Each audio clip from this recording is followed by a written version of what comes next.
The broadcast went live during morning feed hours. President Calhoun stood behind a podium bearing the seal of the United States, flanked by American flags that hung motionless under studio lighting. His voice carried the practiced cadence of a man reading words he hadn't written. My fellow Americans, in these uncertain times, extraordinary measures become necessary to preserve the freedoms we hold dear. The camera cut to B-roll footage deputized soups in tactical formation, moving through city streets with the precision of a military unit. Their costumes varied. Some wore red and gold, others favored darker palettes, but all displayed the same credential badge clipped to their belts. The footage showed them dispersing a crowd outside a federal building. No violence visible, just the crowd thinning then gone. Back to Calhoun. Today marks the beginning of a new era of security and stability. An era where those with extraordinary abilities serve the nation that needs them most. The screen transitioned to Vought Tower. Homelander stood at the center of the frame, cape draped across his shoulders, hands clasped behind his back in a posture borrowed from statues of generals. Beside him, a woman in a dark suit and glasses, Sister Sage, held a tablet against her chest. Neither smiled. They didn't need to. Working alongside our dedicated public servants, Sage said, her voice carrying the measured authority of a university lecturer, we have developed protocols that ensure maximum efficiency in maintaining public order. This is not about power. This is about optimization. Homelander nodded once. The gesture looked rehearsed. Across the country, televisions displayed the same feed. In diners, airport terminals, living rooms. The message didn't vary. Inside Vought Tower, 47 floors above street level, Ashley Barrett stood in the media control room, surrounded by monitors showing the broadcast from 18 different angles.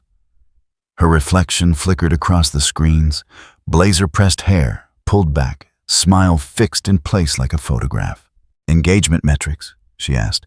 A technician scrolled through data. Viewership at 92% of target demographics, social sentiment tracking positive in approved keywords. Ashley's phone buzzed. A text from corporate Keep It Clean. No surprises. She typed back, understood. On the main monitor, the broadcast shifted to a montage. Deputized soups assisting with disaster relief. Deputized soups directing traffic. Deputized soups standing guard outside government buildings. Each shot framed like a campaign ad, each voiceover scripted to emphasize service duty protection. The word freedom appeared 17 times in the 12-minute segment. Ashley watched the numbers climb. Viewer retention held steady. No dips, no spikes. Perfect flatline engagement. Her phone buzzed again. This time a calendar reminder, R&D briefing, Black Site 7. She forwarded it to her assistant with a note, confirm car is ready. Buried under concrete in a Vought facility, no map acknowledged. Black Site 7 operated on a different schedule. No windows, no daylight. Just fluorescent tubes that hummed at a frequency designed to keep researchers alert during 18-hour shifts. Dr. Amrita Chavan stood in the observation gallery overlooking Lab 3, watching technicians calibrate equipment for the morning's test. The project had a name, Project Duplicate, but most staff simply called it the teleport thing. Simpler, less clinical. The initial concept had been straightforward. Replicate the temporary effects of Compound 524 that allowed instantaneous relocation.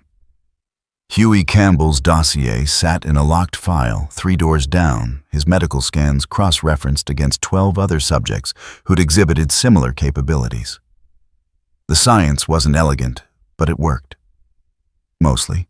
Siobhan checked her watch. 2 minutes to test window. Status, she called down to the floor. A technician in a white coat glanced up from his console. Containment field stable. Energy reservoir at 98%. Subject prepped and waiting. The subject was a crash test dummy strapped to a platform inside a reinforced chamber. Previous tests had used rats, then dogs, then pigs. The dummy represented progress. Run final diagnostic, Siobhan said.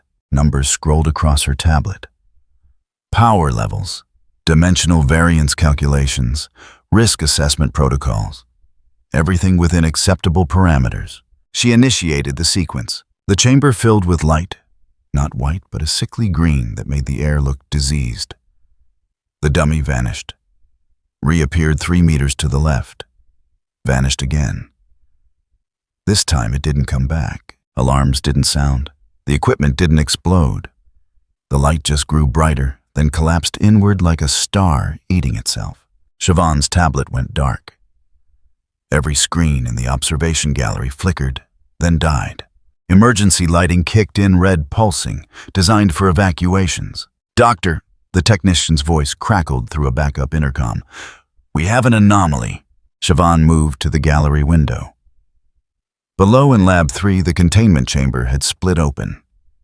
Not from an explosion. It looked carved, the edges smooth and precise, as if something had stepped through solid metal without acknowledging its existence. 2 figures stood in the center of the lab. Tall, muscular, skin the color of deep ocean water, heads shaved clean, bodies wrapped in black material marked with white lettering. They moved like men who had just woken from sleep, slow, methodical, oriented. One of them looked directly at the observation gallery. Through the reinforced glass, through the emergency lighting, through the 40 feet of vertical distance, he smiled. The other one walked to the nearest terminal, brushed aside the technician standing there with a casual shove that sent the man sprawling and pressed a palm against the screen. Lights flickered. Data began transferring. Siobhan reached for the emergency lockdown button. The figure at the terminal yanked something from the console's underside, a power module, maybe a capacitor. And the screen died in a shower of sparks. The pattern looked deliberate. Controlled failure. Both figures turned toward the only exit. Siobhan hit the lockdown. Steel doors slammed down across every corridor leading to Lab 3. Backup power rerouted to containment. Armed security would arrive in 90 seconds. The taller of the 2 figures, impossible to say which was which.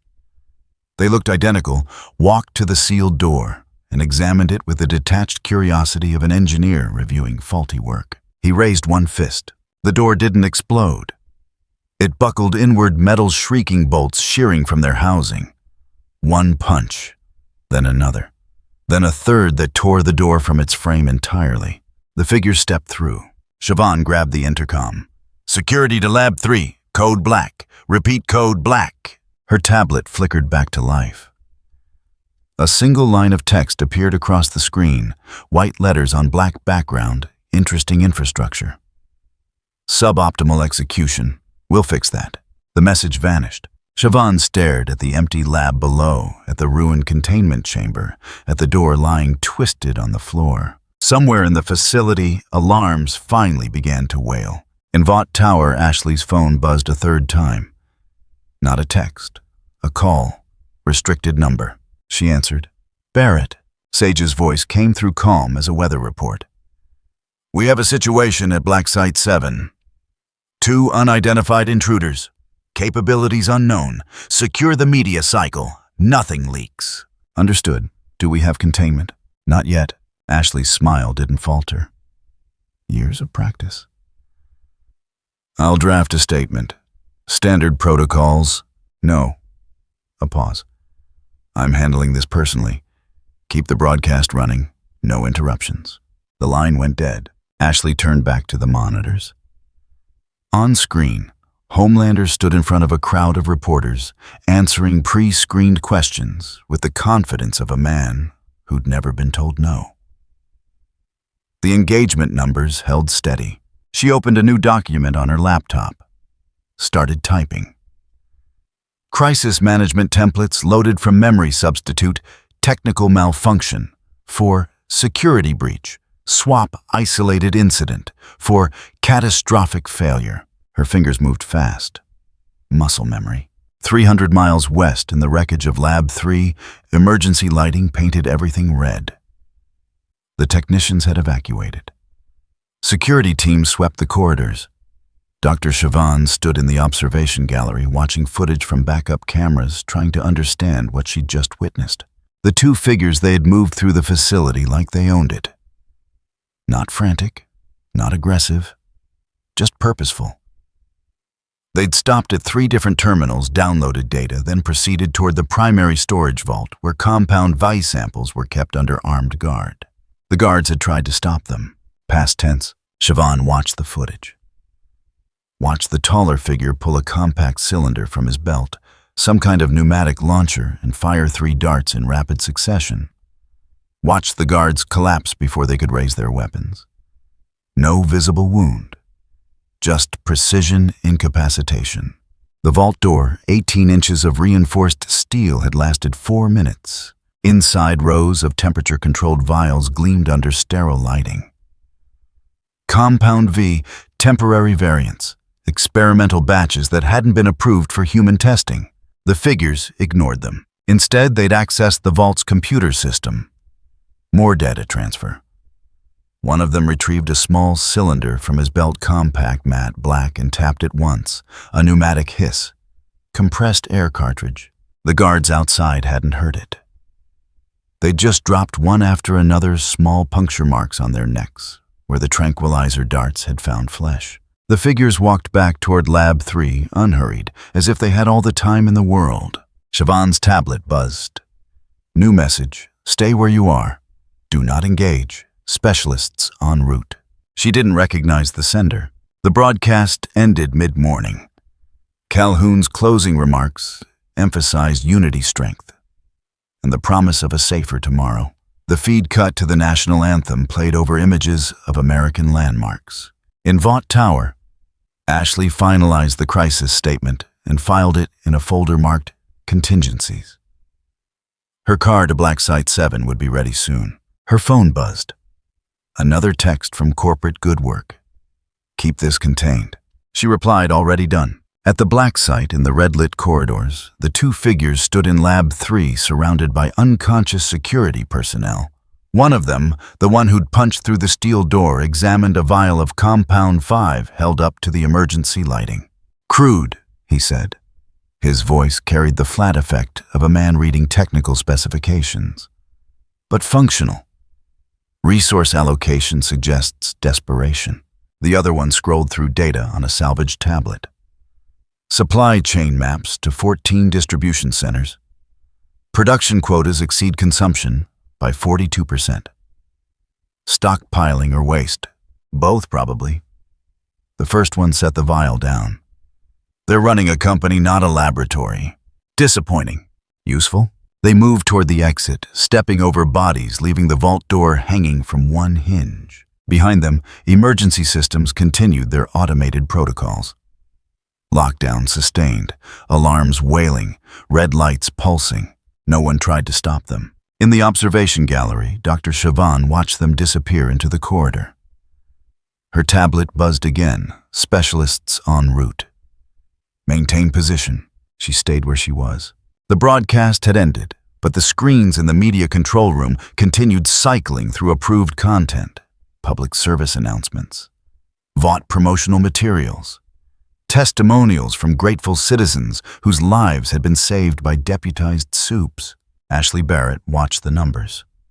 Engagement steady, sentiment positive, no anomalies detected. Her phone stayed silent. At the black site, the 2 figures reached the surface access point. A reinforced door marked "Authorized Personnel Only" blocked their path. One of them placed a hand against the locking mechanism. Sparks. The smell of burning circuitry. The door swung open. Daylight spilled into the corridor.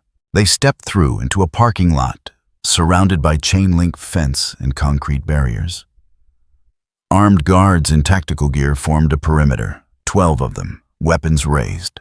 On the ground now, neither figure moved. One of them tilted his head, studying the formation with the detached interest of a chess player reviewing an opponent's opening move.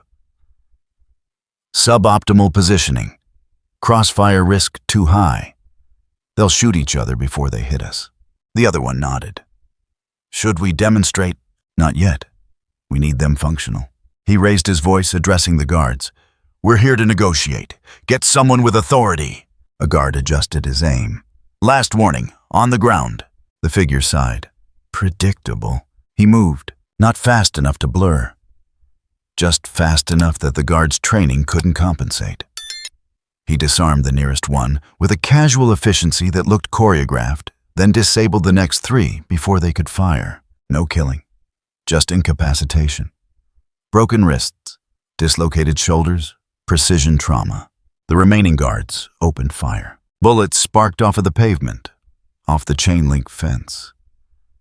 One round caught the second figure in the shoulder, a direct hit that should have dropped him. He looked down at the impact site. The bullet had flattened against his skin, mushroomed like it had struck steel. "Rude," he said. Then he moved too. Moments later, all 12 guards lay on the ground, conscious but immobilized. Their weapons scattered across the parking lot in a pattern too organized to be random. The 2 figures stood in the center of the lot, unmarked, unhurried. "Someone's watching," one of them said, looking up at a camera mounted on a light pole. The other one followed his gaze. "Should we introduce ourselves?" "Already did. They have our data. Let them come to us." Somewhere inside the facility, an alarm changed pitch. Not evacuation, something else. One of the figures smiled. "There we go." A black SUV pulled into the parking lot, moving at exactly the speed limit, despite the circumstances. It stopped 20 feet from the 2 figures. The driver stayed in the vehicle.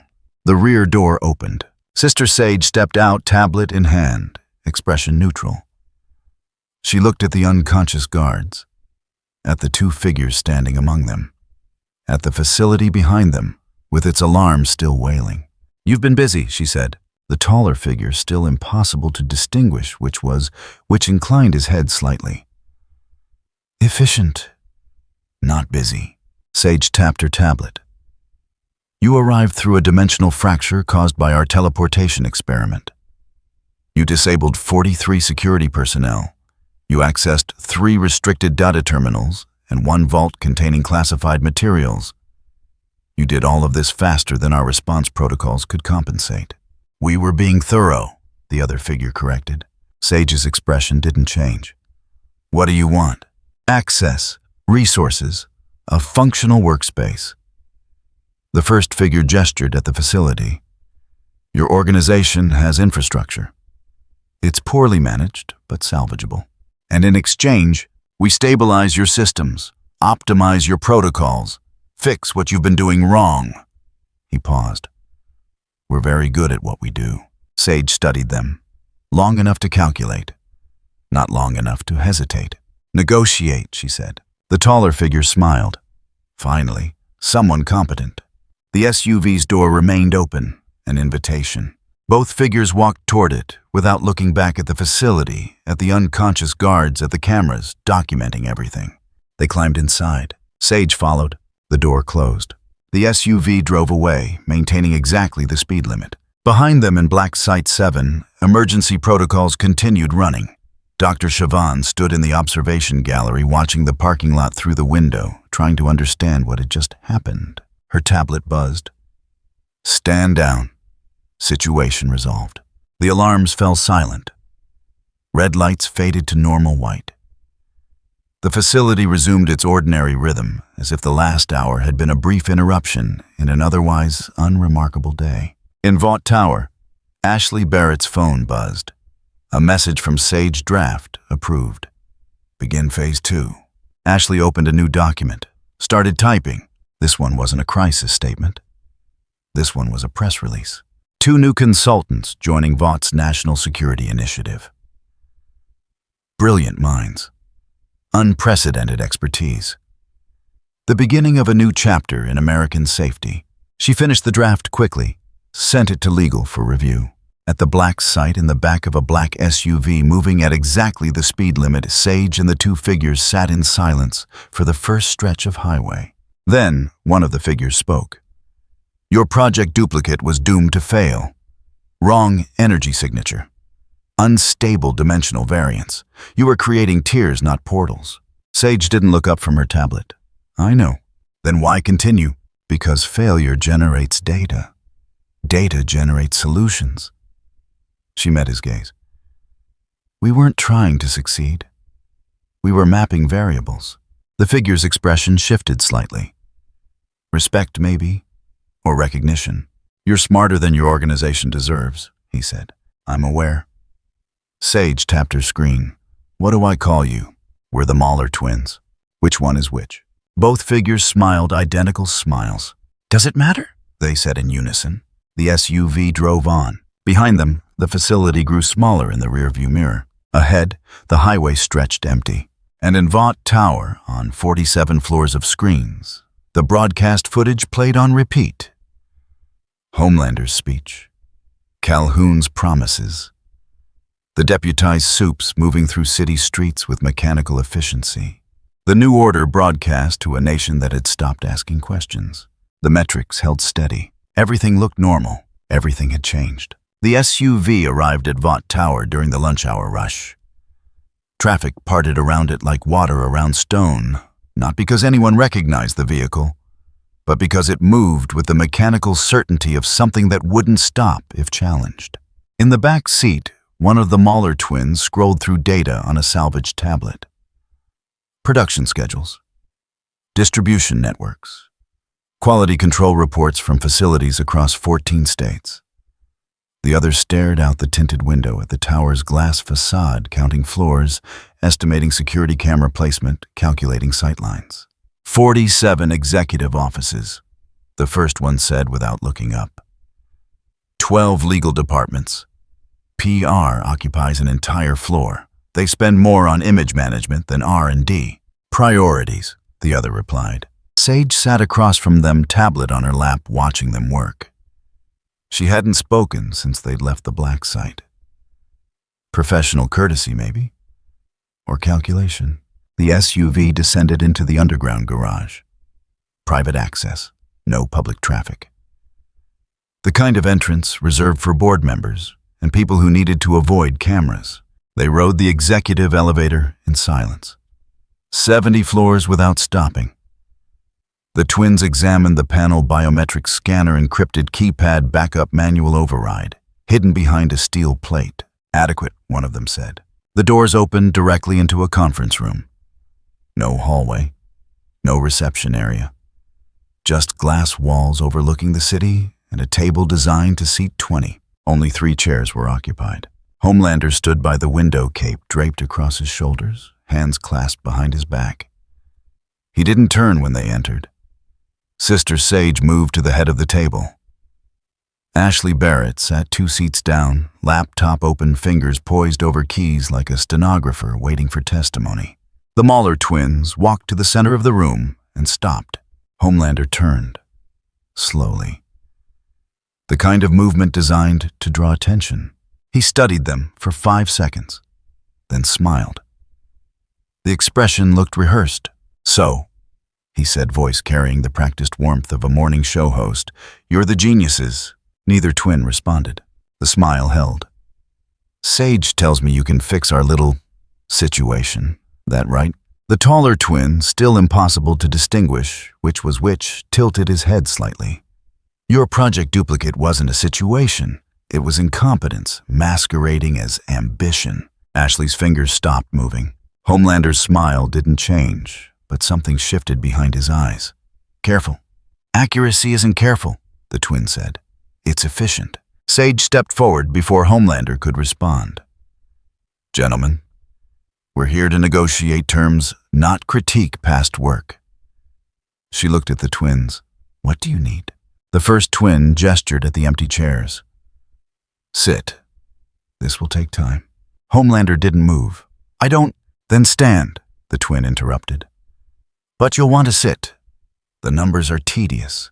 Sage sat. After 3 seconds, Ashley did too. Homelander remained by the window. One of the twins pulled a tablet from somewhere Ashley hadn't seen either of them carrying anything and placed it on the table. The screen displayed a schematic of Vaught's Compound V supply chain. Production facilities, storage depots, distribution centers, transportation routes.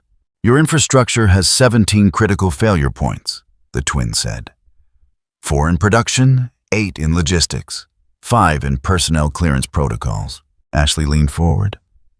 That's classified. Was classified, the other twin corrected. We accessed your systems while waiting for extraction at the black site. Took 40 seconds. He tapped the screen. Routes highlighted in red. Your Atlanta facility runs at 62% capacity. Boston is at 98%. You're stockpiling in low-efficiency centers and straining high performers. Suboptimal resource allocation. Sage's expression didn't change. How would you restructure?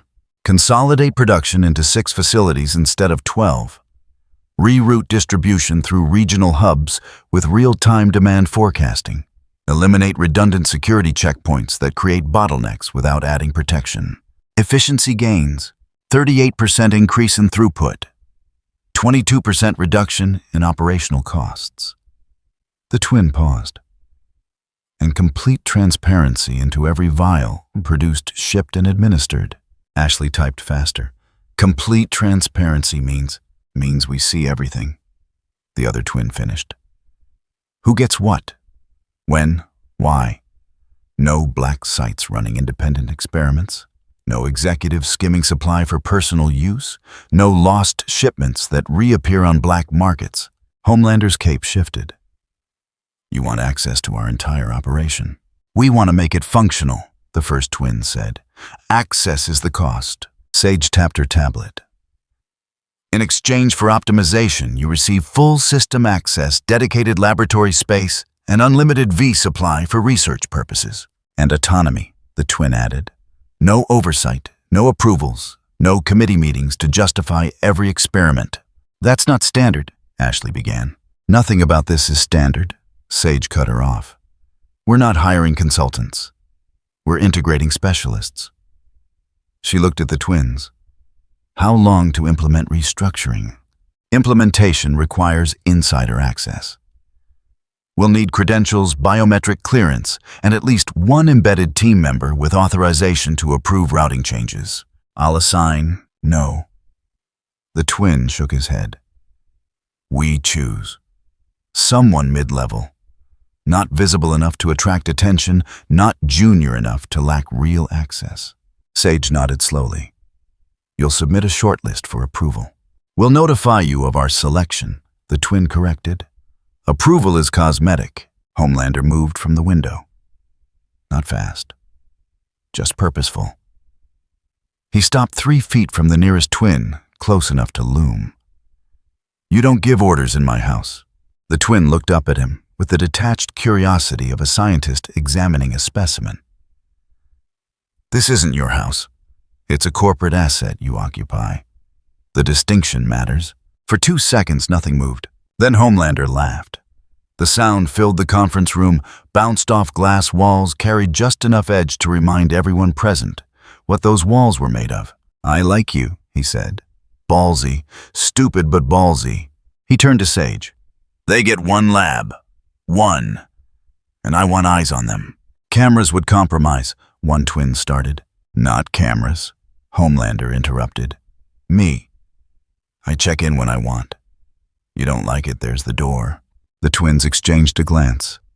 Some silent communication passed between them. Acceptable, they said in unison. Homelander's smile widened. He walked back to the window. Good. Now get out. I have a photo op in 20 minutes. Sage stood. Ashley will handle your facility access. Lab C7 in the research wing. It's isolated, soundproofed, everything you requested. The twins headed for the elevator without acknowledging the dismissal. As the doors closed, one of them spoke just loud enough for the conference room to hear. He's frightened, obviously. Should we factor that into projections? Already did. He's predictable. The elevator descended. In the conference room, Homelander stared at the closed doors. What did they just say? Sage gathered her tablet. Nothing important. They said They're arrogant, she interrupted. It's a trait we can manage. Ashley's fingers hovered over her keyboard. Do we announce them? The press release is ready, but send it, Sage said. 2 brilliant scientists joining our national security initiative. Keep it vague. No photos, No interviews. What if someone asks questions? Direct all inquiries to my office. Sage moved toward the elevator. And monitor their lab access. I want to know what they're doing even if we can't stop them. Ashley nodded, typing. When does implementation begin? It already has.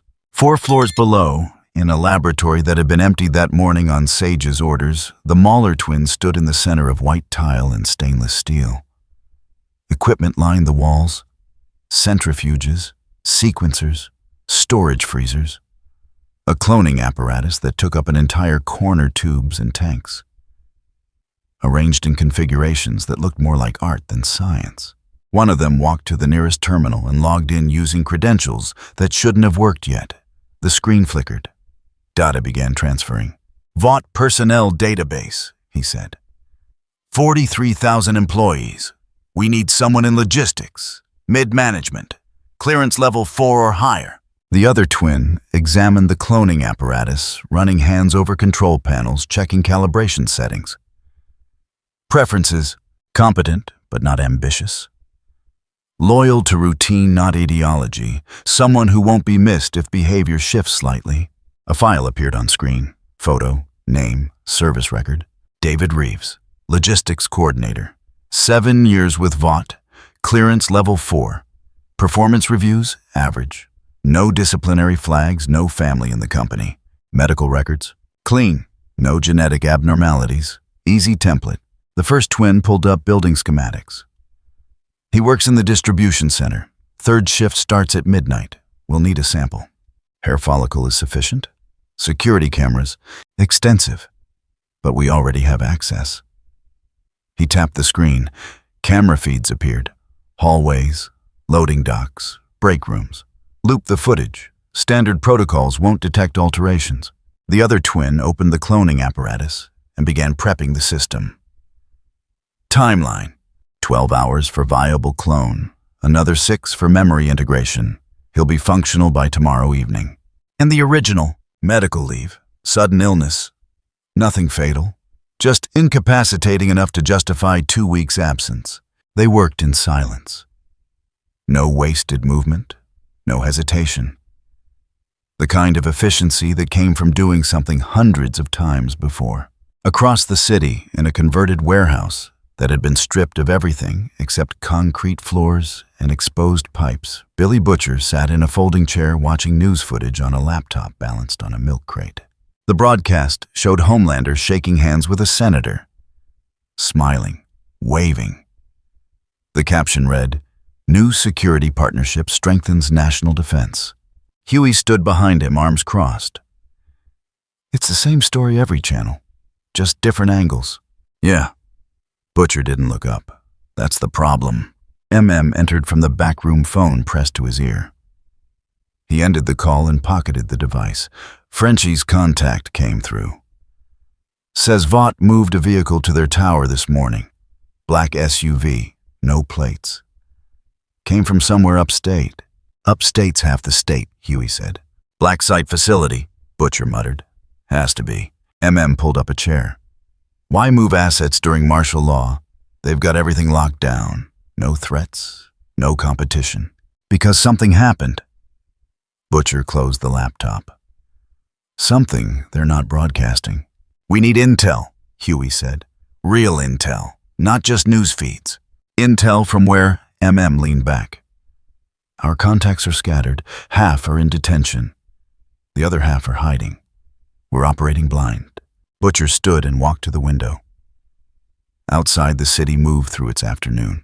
Cars, people, the machine grinding forward. Frenchies still have access to Vaught's delivery schedules. Maybe. Why? Because if they're moving something, they're moving it through channels. Channels leave records. He turned. Get him to pull last week's manifests. Look for anomalies. Anything that doesn't fit standard patterns. Huey shifted his weight. Butcher, even if we find something, what's the play? We can't hit Vought directly. Not with Soups deputized and martial law active. We don't hit them directly, Butcher said. We wait, watch, learn what they're doing before they know we're watching. Phone buzzed. He checked the screen. Starlight wants to meet. Says she has information. When? Tonight. Neutral location. Butcher nodded. Set it and tell her to come alone. Back in Vought Tower, Ashley Barrett stood in the media control room watching engagement metrics scroll across multiple screens. The press release about the new consultants had gone live 17 minutes ago. Response tracking showed standard uptake. No spikes, no anomalies. Her phone buzzed. A message from Sage Howe's sentiment. She typed back neutral, no pushback, no excitement, perfect flatline. Good. Keep monitoring. Ashley set the phone down and returned to the metrics. Something nagged at her. Not the numbers, those were fine, but the situation itself. 2 scientists, no names, no credentials, no photos. Vought never hired anyone without full PR rollout. Background pieces, expert testimonials, manufactured credibility. This was different. This was hiding. She opened a new document and started typing notes. Questions, really. Things that didn't fit. Who were they? Where did they come from? Why did Sage give them full access without standard vetting? Her fingers hovered over the keyboard. Then she deleted everything and closed the document. Some questions were better left unasked. In Lab C7, the Mauler twins had completed preliminary setup. The cloning apparatus hummed at optimal frequency. Storage freezers maintained precise temperature. Security feeds looped on a secondary monitor showing empty hallways and locked doors. One of them sat at the main terminal, scrolling through Vaught's personnel database. Names, faces, service records. He tagged 17 individuals for further analysis. Mid-level employees with access to critical systems. People who could be replaced without disrupting operations. The other twin examined vials of Compound 5 arranged in a temperature-controlled case. He held one up to the light. The liquid inside looked ordinary, pharmaceutical, unremarkable. Crude synthesis, he said, but effective. They stumbled onto something significant and industrialized it without understanding the mechanism. Can we improve it? Improve implies refinement. We're not here to make better soups. He set the vial down. We're here to control the infrastructure that makes them. A notification appeared on the terminal. Building security updating access logs. The first twin opened the file. Our credentials are active. Full clearance, lab access, server rooms, storage facilities. He scrolled further. An executive elevator. Sage is thorough. Sage is making a mistake, the other corrected. She thinks clearance is leverage, but leverage requires the ability to revoke, and she can't revoke what she doesn't control. They returned to work. Across town, in a coffee shop that had stayed open through martial law by installing security cameras and keeping a deputized soup on retainer, Annie January sat in a corner booth nursing cold tea. Huey slid into the seat across from her. You look tired. I am tired. She didn't look up. Everyone's tired. What did you want to tell us? She leaned forward, voice dropping. Vought moved 2 people into the tower today. Scientists, supposedly. But the announcement was wrong. Wrong how? Wrong like they're hiding something. No credentials, no background, just brilliant minds and vague promises. She pulled out her phone and showed him a screenshot. This is the press release. Read it. Huey scanned the text. Sounds like standard Vought marketing. Exactly. It sounds like it. But it doesn't feel like it.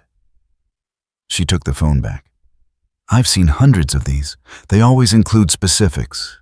Universities, previous work, publications. This one is empty. Maybe they're classified. Then why announce them at all? She set the phone down. Something's happening. Something Sage is managing directly. And when Sage manages things directly, people disappear. Huey's expression shifted. You think they're dangerous? I think they're new. And new variables in a system this locked down means someone's changing the equation. I'll tell Butcher. Tell him something else, too. She met his eyes. Tell him to be careful. Whatever this is, it's not soupy business. It's something different. Huey stood. I'll pass it along. Huey. She caught his arm. If you need help, I know where to find you. He left without looking back. Annie stayed in the booth, watching the city through the window. People walked past. Normal routines. Normal lives. Nothing felt normal. In Vought Tower, the sun set behind glass walls and steel frames. Lights flickered on across 47 floors. The building transitioned from day operations to night security. In Lab C7, the Mauler twins worked under fluorescent lighting that never changed. One monitored the cloning apparatus.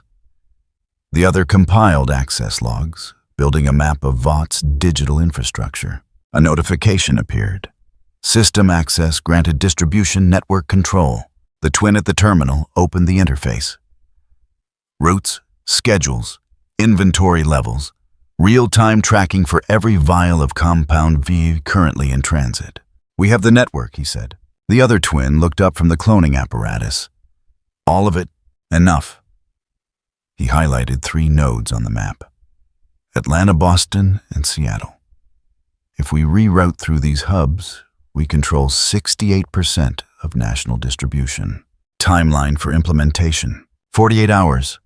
Less if we automate approval chains. Do it. The first twin's fingers moved across the keyboard. Code scrolled. Permissions updated. Routing protocols adjusted by fractions of percentages, small enough to avoid automated flags, large enough to shift control. In the corner, the cloning apparatus chimed. Stage 1 complete. The second twin checked the readout. Viable cellular template, ready for memory integration. Upload Reeves' personnel file. We'll need his access codes and routine patterns. The process began. Data transferring. Genetic material organizing. A body taking shape inside the apparatus constructed molecule by molecule from stolen information and borrowed flesh. The twins watched in silence. Somewhere in the building, Homelander flew patrol routes over the city. Sage reviewed reports in her office. Ashley monitored engagement metrics that refused to spike. And in Lab Sai, 7 two-figures who had arrived that morning began reshaping the infrastructure of the world's most powerful corporation. Not with violence, not with threats, just with access intelligence and the patience to let systems collapse from the inside. The cloning apparatus hummed. The terminal displayed cascading confirmations. Outside the city continued its evening, unaware, unconcerned. The twins worked until midnight. Then one of them stood stretched and looked at the completed clone suspended in nutrient solution. 12 hours until activation, he said. And then we have an employee who does exactly what we need when we need it without asking questions. The first of many, obviously. They shut down non-essential systems and left the lab. The elevator carried them to executive housing quarters. Sage had provided isolated from general population, soundproofed and surveilled. Neither twin cared about the cameras. They entered the suite, examined the space with professional detachment, and settled into chairs facing each other. Assessment, the first one said. Homelander is unstable but controllable. Sage is intelligent but overconfident. Ashley is competent within narrow parameters. The infrastructure is exploitable. The second twin paused. And the boys are 3 moves behind. Agreed. Priority targets for Phase 2. Distribution control personnel replacement and PR narrative management. In that order. Acceptable timeline. 72 hours for distribution, 1 week for personnel. PR is ongoing, Ashley's metrics. Give us real-time sentiment tracking. The first twin nodded. And the virus? Unknown variable. Butcher has it. He'll use it when cornered. We account for that scenario in tertiary protocols. Sufficient. They sat in silence. No celebration, no satisfaction. Just 2 identical figures calculating next steps in a game the other players hadn't realized they'd joined. Outside, the city slept under martial law. Inside, Vought Tower systems hummed and data flowed, and a clone named David Reeves grew toward consciousness in a lab that officially didn't exist. And somewhere in a warehouse across town, Billy Butcher stared at manifest records looking for patterns, knowing something had changed, but not yet understanding what. The board was being reset. The pieces were moving. And the people who thought they controlled the game were about to learn the difference between authority and access. The clone opened its eyes at dawn. David Reeves, the new one, sat up in the apparatus chamber nutrient solution draining through floor grates. Memories settled into place like books shelving themselves. 7 years at Vought, logistics coordination, third shift schedules, security clearances, the code to his apartment, his mother's phone number, the coffee order he placed every Tuesday. All of it copied, all of it functional. One of the Mauler twins handed him a towel. "How do you feel?" Reeves dried his face, testing motor functions. "Fine, normal." "Recall your supervisor's name." "Angela Chen, District Operations Manager." "Access code for the distribution terminal." Reeves recited 12 alphanumeric characters without hesitation. "Sufficient?" The twin gestured toward a set of clothes folded on a nearby table. Vought uniform, security badge, everything the original wore to work.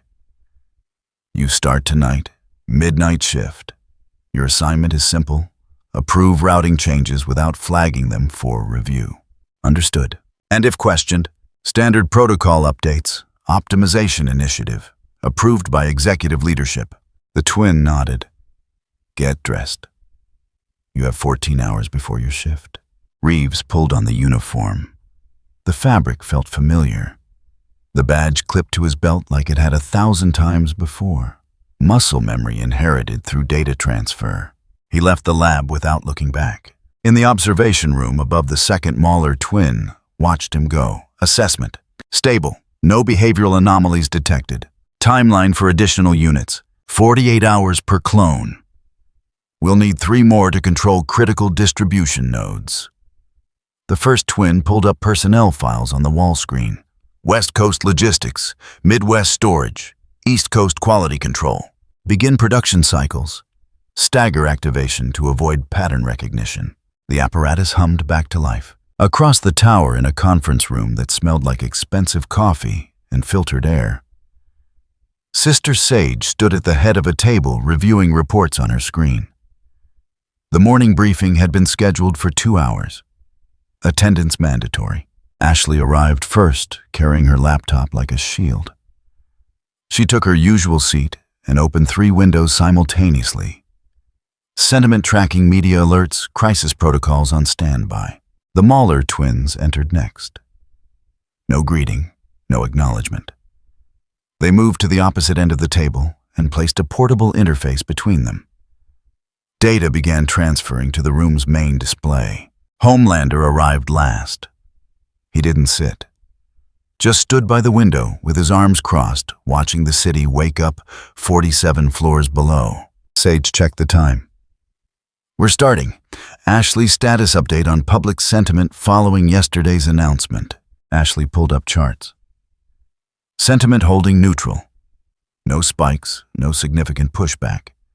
Media coverage minimal, 3 mentions on secondary outlets, all positive or indifferent. "Acceptable. Keep monitoring." Sage turned to the twins. "Progress report." One of them tapped the interface. The main display shifted to a network diagram. Vaught's entire compound vibe distribution system rendered in clean lines and connection points. Red nodes marked problem areas. "Phase 1 implementation complete," the twin said. "We've identified 93 inefficiencies in your current logistics framework. 17 are critical. 76 are operational drags that compound over time." Sage studied the diagram. "Recommendations. Consolidate production. Automate approval chains. Centralize routing through predictive algorithms." He highlighted 3 nodes. "These facilities are redundant. Shut them down. Redirect resources to high-efficiency centers." Ashley's fingers hovered over her keyboard. "Shutting down facilities means layoffs. That's PR exposure we'd need to manage." "Not layoffs," the twin interrupted. "Transfers, redistribution. Frame it as optimization, not reduction." He pulled up a secondary chart. "We've drafted the messaging. Employee retention improves. Efficiency gains offset any optics risk. Ashley read the draft, paused, read it again. This is actually good. We know. Sage scrolled through the proposal. Numbers aligned. Logic held. The restructuring would save $40 million annually while improving output by 32%. No obvious flaws. She looked up. What's the implementation timeline? 72 hours for infrastructure changes. 1 week for full system migration. We'll need approval authority to execute routing changes without committee review. That's outside standard protocol, Sage said. Standard protocol is why your system is broken. The twin leaned back. You want optimization, you need speed. Speed requires removing bottlenecks. Committees are bottlenecks. Homelander's reflection shifted in the window glass. You're asking for free rein over our entire supply chain. No, we're asking for operational authority within approved parameters. You set the targets, we hit them. Simple division of labor. Nothing about you is simple. The twins smiled. Not warmth, just acknowledgement. True, but we're efficient. Sage set her screen down. I'll approve routing authority on 2 conditions. First, daily progress reports. I want transparency on every change. Acceptable. Second, system redundancy. Whatever you build, we need fail-safes. I won't lock Vought into a framework that collapses if you disappear. The twin exchanged a glance with his counterpart. Something passed between them. Agreement or calculation. We'll build redundancy, he said. Full documentation, backup protocols. Your people can run it without us. Good. Sage pulled up a contract template on her screen. Ashley draft the authorization. Routing authority limited to approved efficiency targets. Daily reporting mandatory. Redundancy protocols integrated into all system architecture. Ashley's fingers moved. Done. Sending for legal review now. Fast track it. I want this active by tonight. The meeting continued. Numbers? Projections? Ashley took notes that would become press releases if anyone asked questions. Homelander stared out the window and said nothing. 40 minutes later, Sage adjourned. Ashley gathered her materials and left quickly. The twins remained at the table studying data that hadn't been part of the presentation. Homelander turned from the window. You two aren't going anywhere. We're reviewing implementation variables, one twin said without looking up. In here, location is irrelevant. Homelander walked to the table, stopped directly across from them, close enough to loom. Let me make something clear. Sage might trust you. I don't. The twin finally looked up, met his gaze with the same detached curiosity as before. Trust isn't required. Competence is.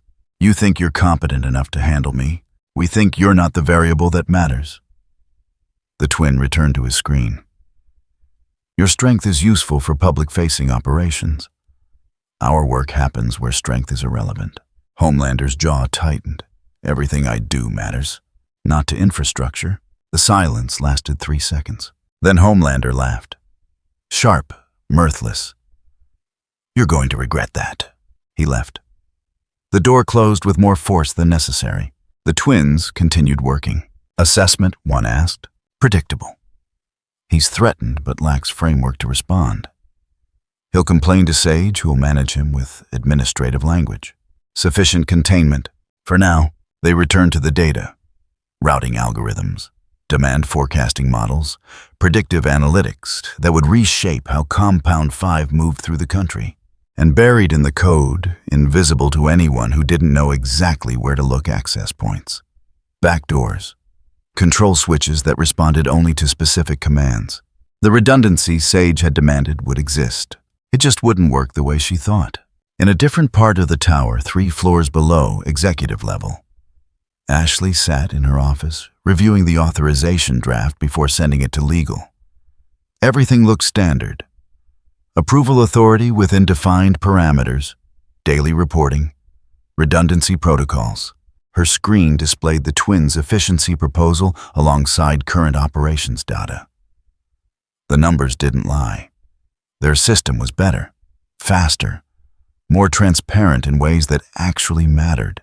She should feel relieved. Instead, she felt uneasy. Something about the way they'd agreed to redundancy.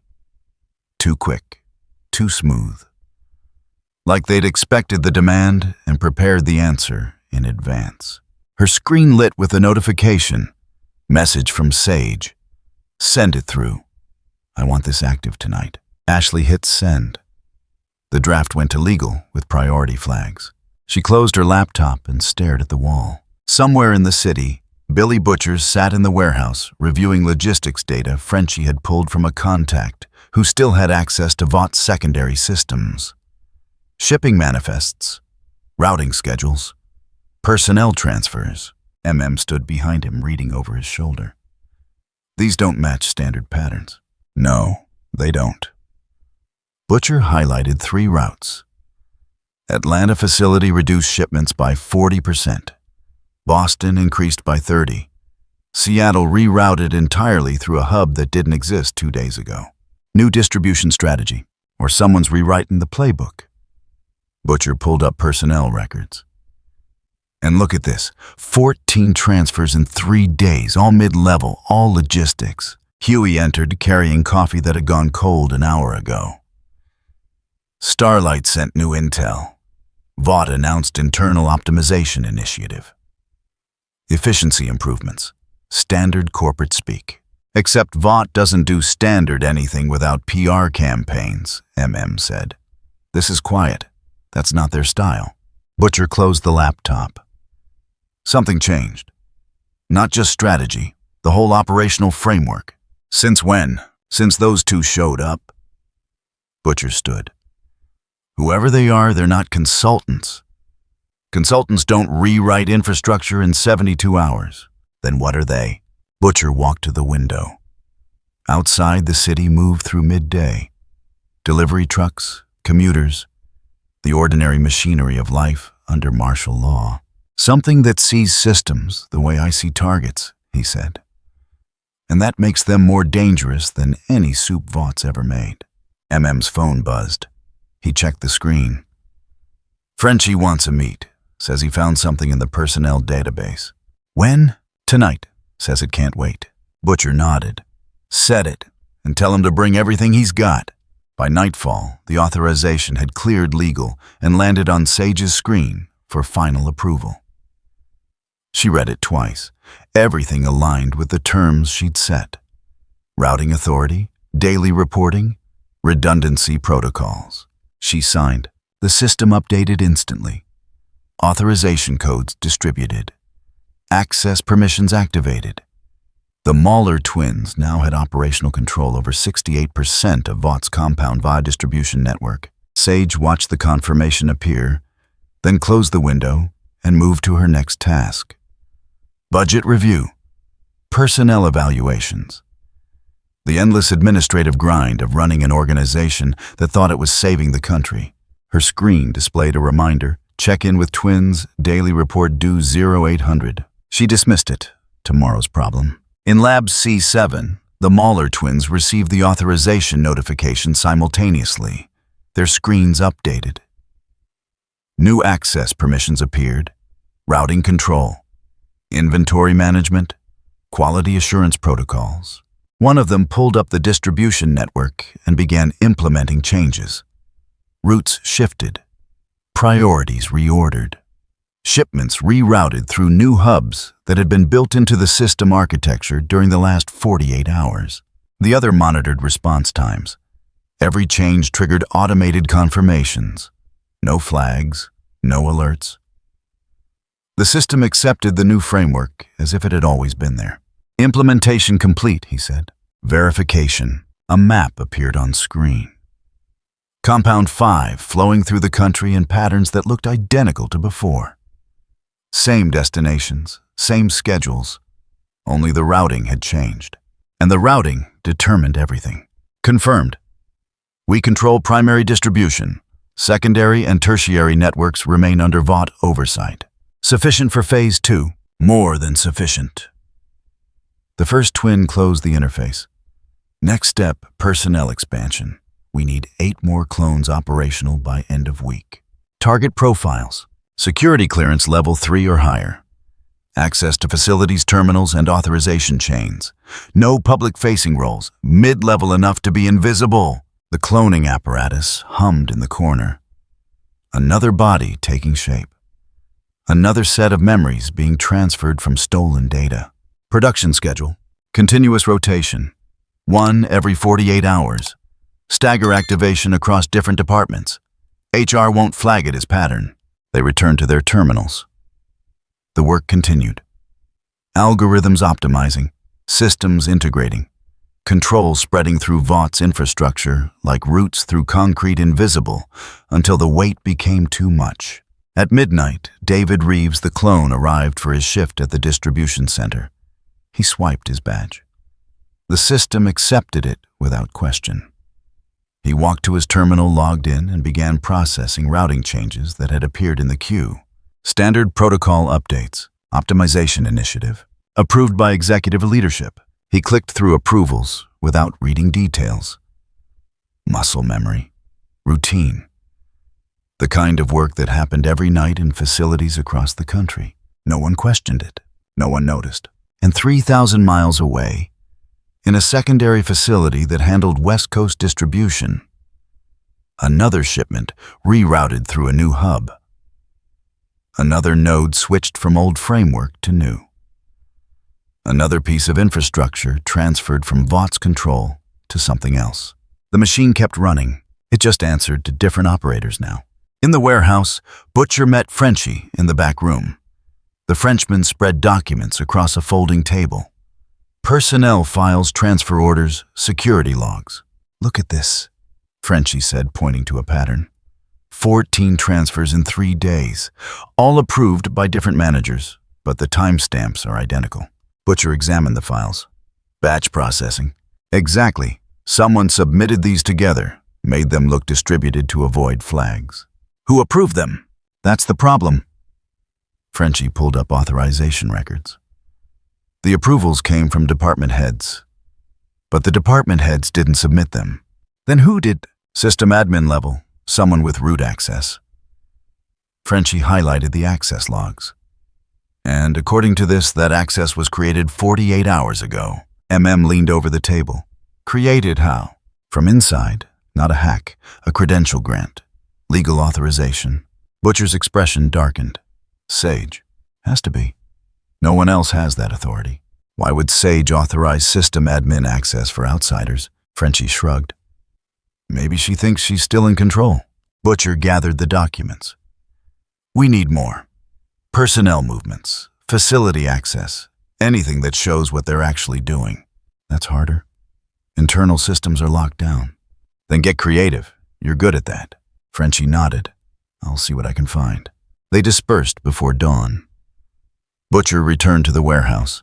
Frenchie disappeared into the city's infrastructure, chasing data through channels that shouldn't exist. And in Vaught Tower, as the sun rose over glass and steel, Sister Sage arrived at her office and checked the daily report from the twins. It appeared exactly on time, 8 a.m. The data showed efficiency improvements, road optimization, reduced bottlenecks, everything running 32% faster than baseline. No problems, no anomalies, perfect execution. Sage read it twice, then filed it and moved to her next task. She didn't notice the embedded metrics. Didn't see the secondary routing protocols hidden in the logistics data. Didn't realize that redundancy meant something different to engineers who built systems for themselves, not for the people who thought they owned them. The report was accurate. It just wasn't complete. And somewhere in Lab C7, the Mauler twins began work on Phase 2. Not infrastructure this time. Personnel. The screen displayed 8 profiles. 8 targets. 8 people who would wake up tomorrow and go to work not knowing that better versions of themselves were already being grown in tanks 2 floors below the building they'd never been cleared to access. The apparatus hummed. The system expanded, and Vaught continued its day unaware that the optimization initiative it had approved wasn't making them more efficient. It was making them replaceable. The metrics looked perfect. Sister Sage stood in her office reviewing the weekly operations summary. Crime response times down 18%. Compound V distribution efficiency up 34%. Public sentiment tracking positive across all monitored channels. 0 incidents requiring executive intervention. Every number pointed to success. She scrolled through the detailed breakdown. Atlanta facility now operating at optimal capacity. Boston no longer strained. Seattle's new hub processing shipments with precision that hadn't existed 3 weeks ago. Personnel transfers complete. Systems integrated. Workflow streamlined. Her screen refreshed. Another report appeared, this one from the Mauler twins. Daily summary. Same format as always. Efficiency gains. Problem resolution. No anomalies. She read it once, then closed the window. The reports were perfect. That was the problem. Nothing was ever perfect. Not in organizations this size. There were always delays, personnel issues, equipment failures. Someone somewhere made mistakes that required correction. But for the past week, nothing had gone wrong. Sage pulled up the approval logs. Routing changes, personnel assignments, resource allocation. Every decision tracked, every authorization recorded. Most showed her signature. She didn't remember signing half of them. Not forgotten, just automated. The system flagged items for approval. She reviewed as she signed. Standard procedure. Except the items arrived pre-analyzed, pre-vetted, pre-justified with data that made rejection impossible. Her intercom buzzed, Ashley's voice. You have the security briefing in 10 minutes. Confirmed. Sage gathered her materials and left the office. The hallway stretched empty and clean. Maintenance schedules optimized to avoid disruption. Traffic patterns analyzed to reduce congestion. Even the air conditioning ran quieter than before. Everything improved. Everything felt wrong. In the conference room, Homelander arrived before anyone else. Unusual.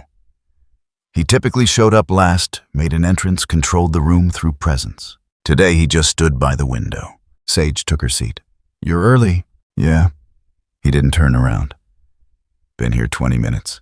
Something on your mind. You tell me. He gestured at the city below. I flew patrol this morning. Standard route. But when I checked in with command, they said they'd already dispatched 3 teams to handle situations I was about to report. Predictive deployment. The new logistics system forecasts incident probability based on, I know what it is. Homelander interrupted. What I don't know is why I'm finding out about it after my teams. It's operational efficiency, not a chain of command issue. Everything's a chain of command issue when I'm supposed to be at the top. He finally turned to face her. They're moving faster than me. They're responding to data. You respond to situations? Different functions. Then what's my function? Sage opened her mouth, closed it. The answer should have been obvious. Homelander was the face of Vought. The symbol. The deterrent. But symbols didn't need real-time deployment data. The door opened before she could respond. Ashley entered, followed by 2 security directors Sage didn't recognize. Not new hires, she would have approved those. Just faces that had worked here for years, but never attended executive briefings before. They took seats without introduction. Sage pulled up the briefing agenda on the main display. We're reviewing updated security protocols. Director Morrison, you're first. One of the men stood. Late 40s, competent posture. He pulled up a presentation that looked professionally formatted, better than most internal documents. Phase 2 security integration is complete, Morrison said. We've centralized threat assessment through unified monitoring systems. Response teams now receive real-time data feeds that prioritize targets based on severity algorithms. Homelander crossed his arms. Who approved this? Executive authorization came through standard channels last Thursday. I didn't see it. Morrison glanced at Sage. It was part of the optimization initiative, approved under operational efficiency protocols. I don't care what it was approved under. I care that security changes are happening without me. With respect, sir, these aren't security policy changes. They're operational improvements to existing frameworks. Don't tell me what they are. Homelander's voice carried an edge that made Morrison step back. I'm telling you what they look like. They look like people making decisions without checking if I'm in the room. Sage leaned forward. Homelander, no one is... I'm not finished. He turned to her. You brought in those 2 scientists. Fine, they're fixing logistics. Great. But logistics is turning into policy, and policy is turning into command structure, and I'm starting to wonder why we need me at all. Ashley's fingers froze over her keyboard. Morrison cleared his throat. Sir, the changes enhance your effectiveness. The data feeds give you better intelligence for... I don't need data feeds. I need to be in the loop. Homelander walked to the door. Next time something changes, I want to hear about it before it happens, not after. He left. The door closed with controlled force. The silence lasted 5 seconds. Then Ashley spoke. Should I follow up on that? No. Sage closed the presentation.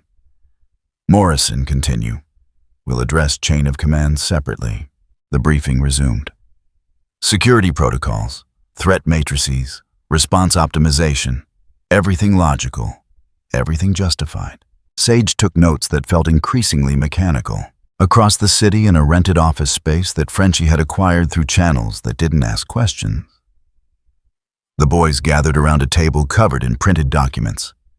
Shipping manifests, personnel records, system access logs.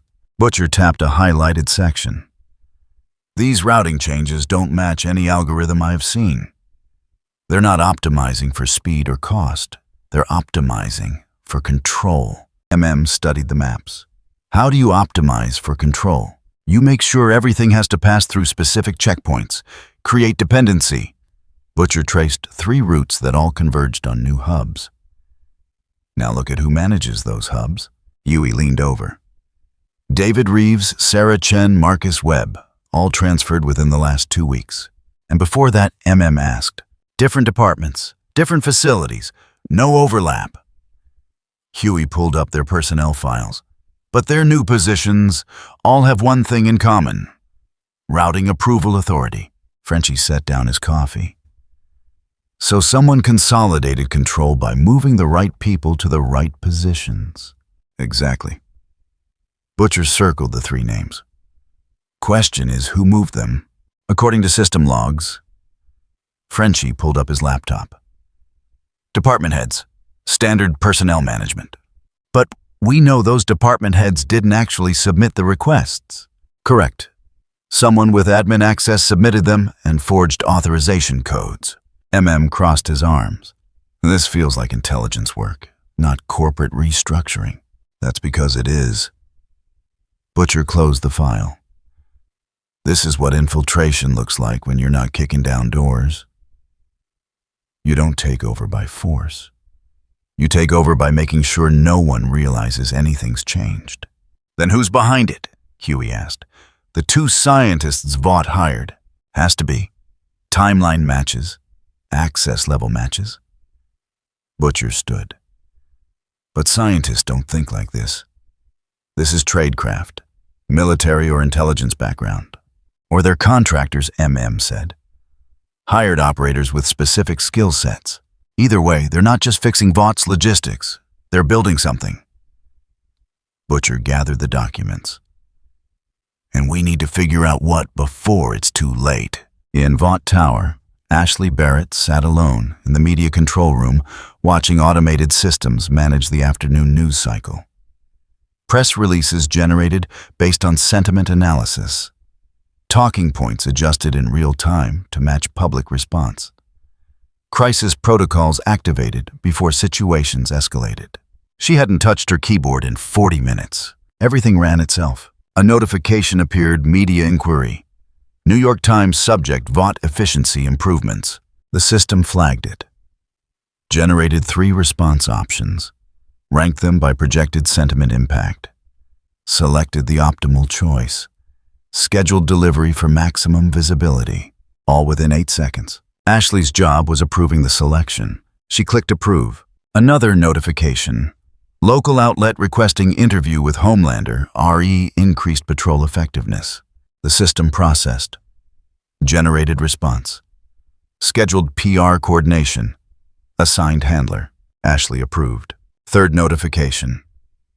Social media sentiment shift detected public discussion of cold efficiency in deputized soup responses.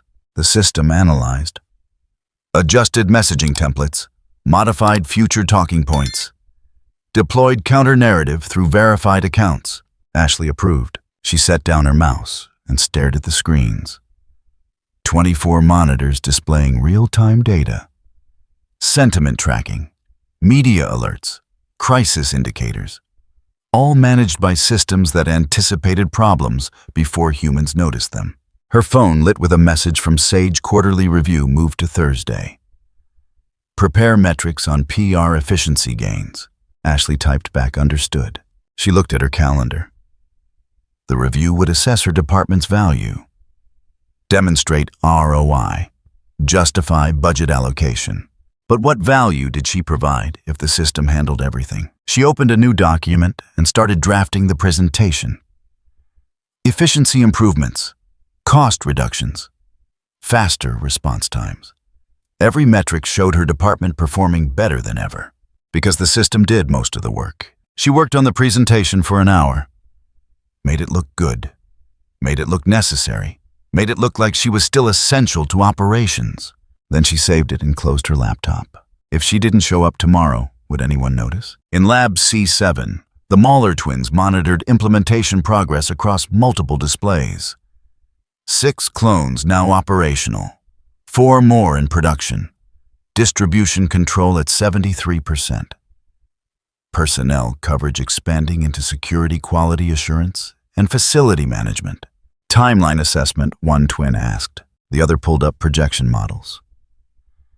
Phase 2 complete in 96 hours. Phase 3 initialization can begin simultaneously. Personnel resistance, minimal. 3 middle managers questioned transfer orders. 2 accepted explanations. 1 filed inquiry with HR. Status of inquiry, flagged as routine.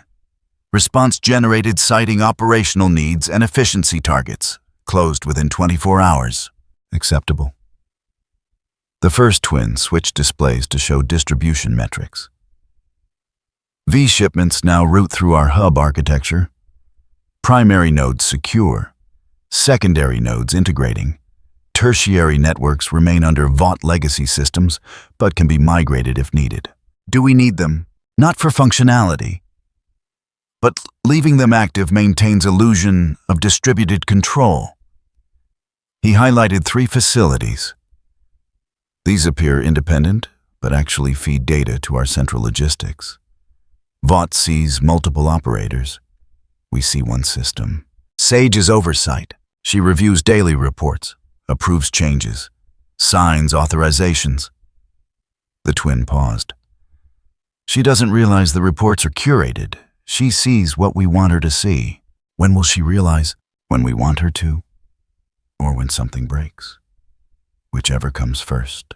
They returned to work. Code optimization, system integration, the mechanical process of reshaping an organization from underneath its own awareness. A notification appeared. Building security flagged unusual access patterns in sub-level storage. The second twin opened the alert. Someone had used credentials to access a restricted area during off hours. Not a clone. Not authorized personnel, someone investigating. Identify, the first twin said. Facial recognition ran.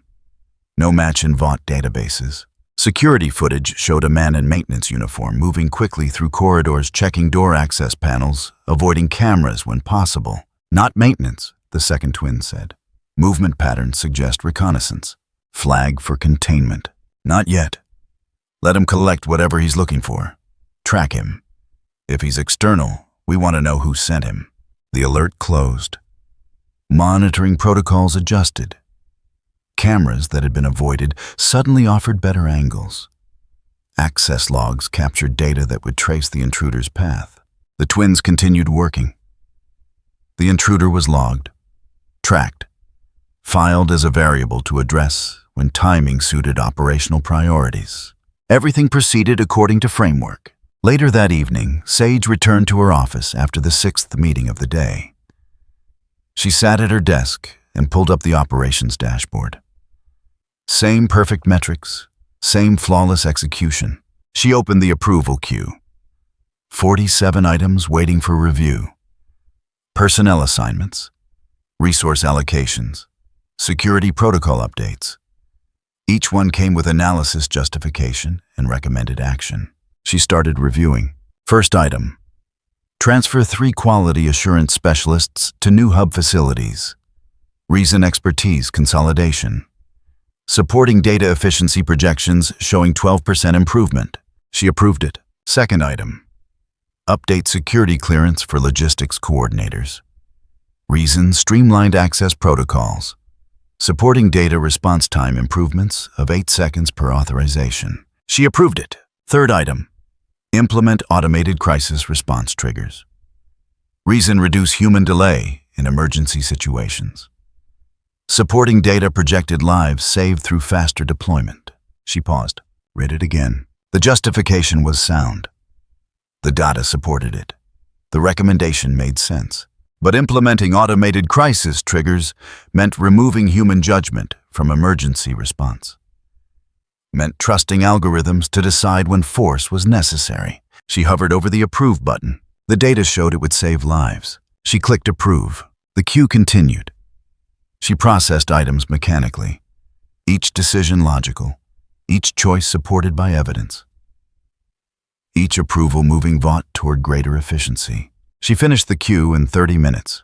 47 decisions made. 47 changes implemented.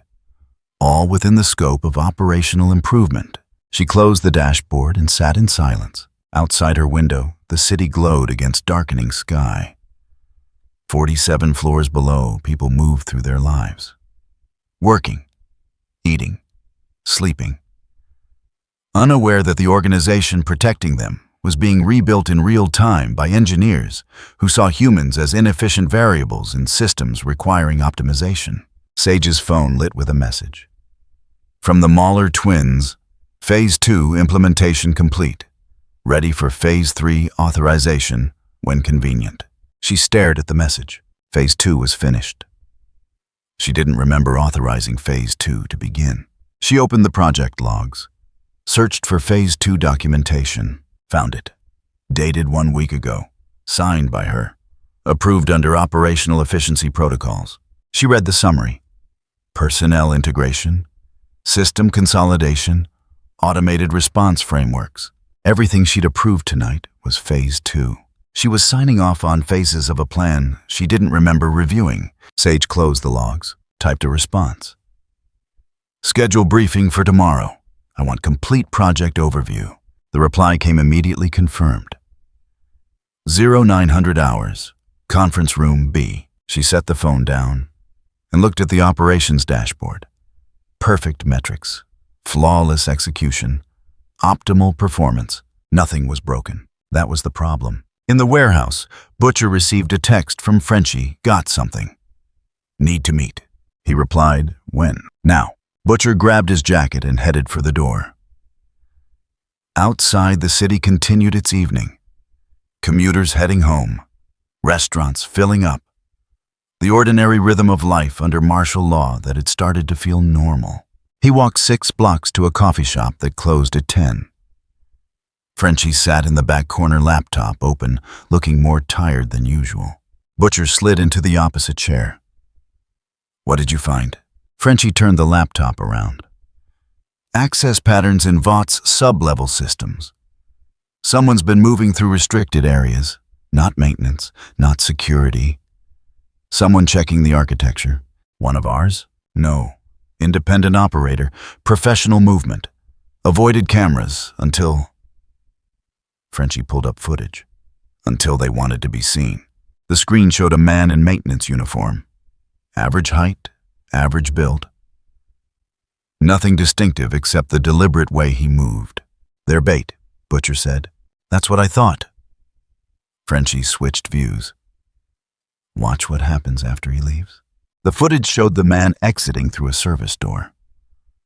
30 seconds later, new cameras activated in areas that hadn't been monitored before. Access logs captured data that had been invisible. "Someone's watching the Watchers," Frenchie said, "and they wanted us to know." Butcher leaned back. "This is a message." "From who?" "Whoever's running Vought now." Butcher closed the laptop. "And the message is, we see you looking." They sat in silence for a moment. Then Frenchie spoke quietly. "Billy, what if we're not fighting Vought anymore?" "What do you mean?" "I mean, what if Vought is already gone? What if we're just watching the funeral while someone else moves into the empty house?" Butcher didn't answer, because he didn't have one. In Vought Tower, lights dimmed across executive floors. Security patrols ran automated routes. Systems hummed through their nightly maintenance cycles. Everything functioned exactly as designed. In Lab C7, the Mauler twins shut down active workstations and reviewed final metrics before the scheduled briefing with Sage tomorrow morning. "She's asking questions," one said. "Expected. Timeline is within projections. Do we accelerate Phase 3? No. Let her ask. Let her review. The documentation will satisfy her concerns. And if it doesn't, then we adjust. But she'll approve Phase 3. The data supports it. And Sister Sage trusts data." They powered down the lab and left through corridors that were monitored by cameras. They controlled secured by personnel they'd replaced, supervised by systems that reported exactly what they wanted Vought to see. The building settled into night. Optimal performance maintained. Nothing broken. Nothing wrong. Just a machine running smoothly toward objectives its original operators no longer fully understood. Tomorrow, Sage would ask questions. Tomorrow, she would receive answers. Tomorrow, she would approve Phase 3, because the data would support it. And the data was always right. The incident report arrived on Sage's screen at 6 in the morning. She read it while her coffee cooled on the desk. Location: Kansas City Depot. Event type: supply disruption. Duration: 4 hours, 17 minutes. Casualty count: 1. She scrolled to the details. Marcus Chen. Age: 34. Compound 5 dependent. Registered with Vaught's medical support program for 3 years. Died of acute withdrawal symptoms after his scheduled dose failed to arrive. Cause of delay: routing optimization had redirected his shipment through a regional hub that processed requests in 48-hour cycles instead of 24. The report concluded with an assessment: acceptable variance within system parameters. Sage set her screen down. She picked it back up. Read it again. Acceptable variance. Her phone lit with a notification. Message from the twins' daily report attached. All metrics improved, 0 critical failures. She opened their report. Distribution efficiency up 38%. Processing time reduced by 22 minutes average. Inventory accuracy at 99.6%. Everything optimized. Everything better. Except Marcus Chen. Sage closed the reports and pulled up system architecture. The routing change that had delayed Chen's shipment was logged approved and implemented according to protocol. No errors, no violations. Just an algorithm prioritizing volume over individual cases. She tried to reverse it. The system refused. Dependencies exceeded. Rollback would destabilize 17 other routing protocols. Impact assessment unacceptable. She tried again. Same result. Third attempt. The interface displayed a message. Manual override requires administrator credentials. She had administrator credentials. She'd approved them herself when authorizing the twins' access. She entered them. Access denied. Insufficient clearance level. Sage stared at the screen for 10 seconds. Then she picked up her phone and called the twins. In Lab C7, one of the Mauler twins answered on the first ring. "Yes, we need to talk. My office. Now. We're in the middle of..." Now. The line went dead. 20 minutes later, both twins sat across from Sage's desk. Neither looked concerned. Neither asked why they'd been summoned. Sage turned her screen toward them. "Explain this." They read the incident report. No change in expression. "Unfortunate," one twin said. "Unfortunate." Sage's voice stayed level. "A man died because your algorithm delayed his medication. Our algorithm optimized delivery across 14,000 recipients. One variance is within acceptable statistical parameters. He's not a statistic. He's a person who needed resources allocated to him specifically, which would have required deprioritizing 400 others. The twin pulled out his own device and displayed a counter-analysis. If we'd routed his shipment on the old schedule, 3 facilities would have experienced delays affecting 62 critical patients. We chose optimal outcome. You chose to let him die. No, we chose to save more people than we lost. That's optimization. Sage leaned back. I want the routing change reversed. Impossible. I'm not asking, and we're not refusing out of defiance. The second twin pulled up system architecture. Your infrastructure now relies on 17 integrated protocols. Reversing one creates cascade failures across the network. You'd lose efficiency gains and create new vulnerabilities. Then we accept reduced efficiency. You can't. The system is already processing commitments based on current capacity. Rollback would strand shipments, create gaps in coverage, and cause more deaths than it prevents. Sage's jaw tightened. You built a system I can't modify. We built a system that works. Modification requires expertise. We have it. You don't. Then modify it. The first twin shook his head. Not without compromising performance. The mathematics don't care about individual cases. They care about aggregate outcomes. You wanted optimization. This is what it looks like. Sage stood. Get out. They left without argument. She stayed at her desk for 5 minutes. Then she opened a new file and began drafting a memo. Subject protocol adjustments for medical dependency cases. Priority escalation for life-critical shipments. Manual review requirements for vulnerable populations. She sent it to the twins for implementation. The response arrived 30 seconds later, acknowledged. Implementation timeline, 72 hours pending impact analysis.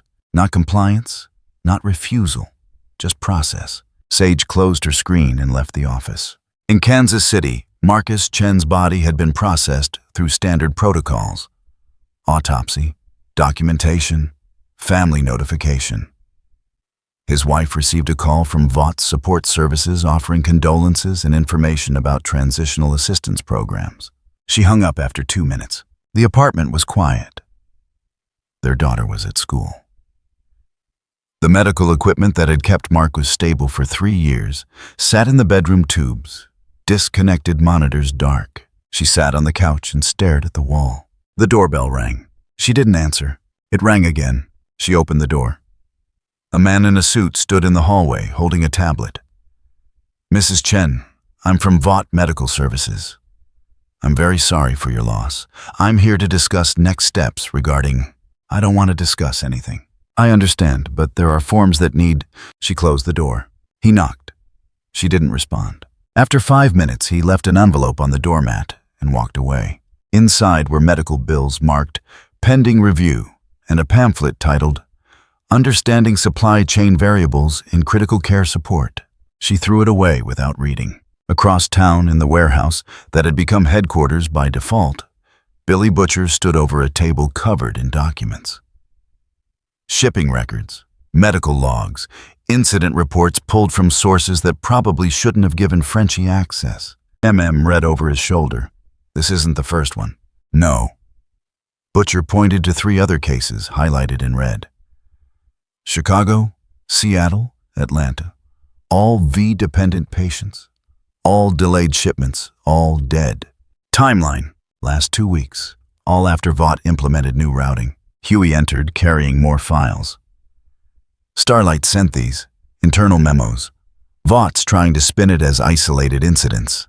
4 isn't isolated, said. It is if you process 4,000 shipments daily.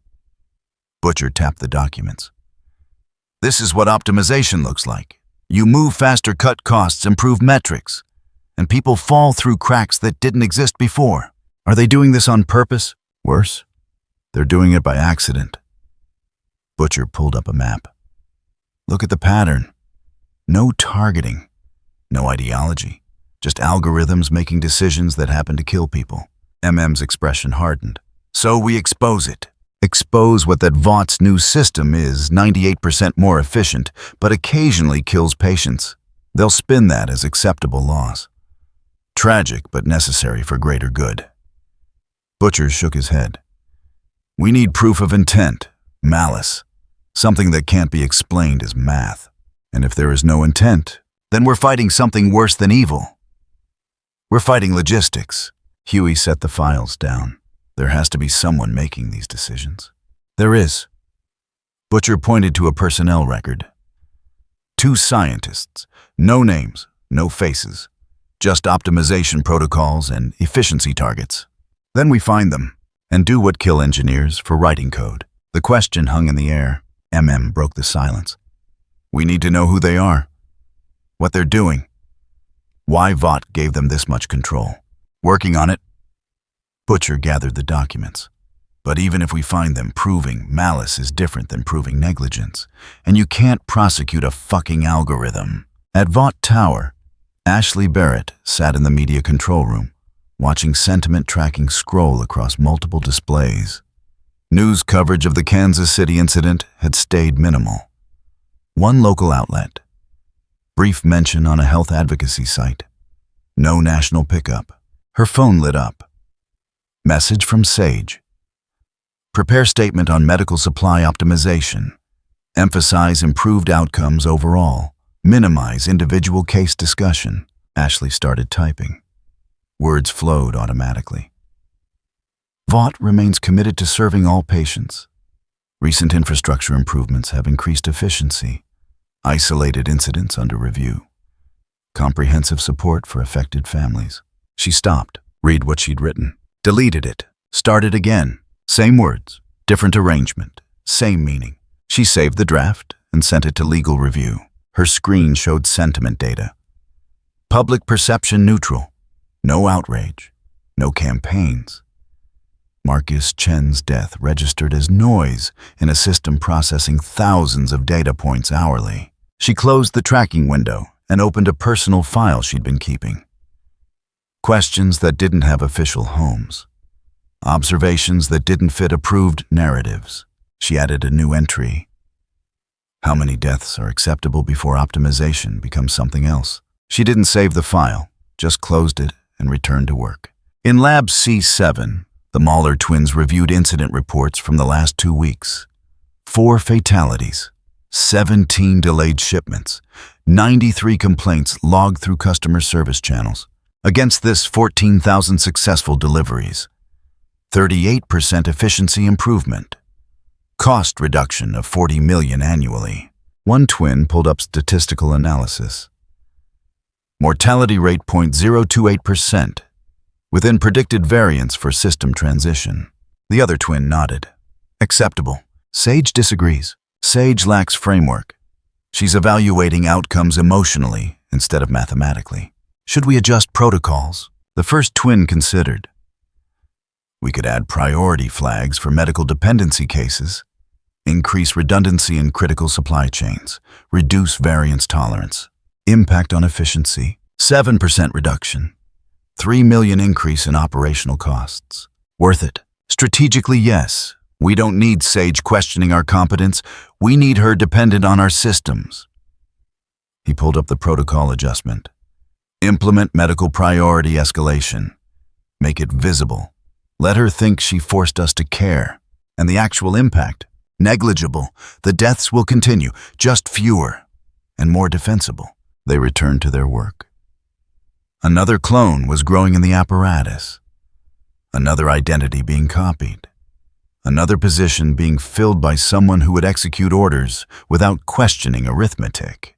The systems hummed, the data flowed, and somewhere in the infrastructure decisions were being made that would save 98 people and killed 2, and no one would ever know which category they'd been sorted into until it was too late. At midnight, Starlight met Huey in the same coffee shop that had somehow stayed neutral through martial law.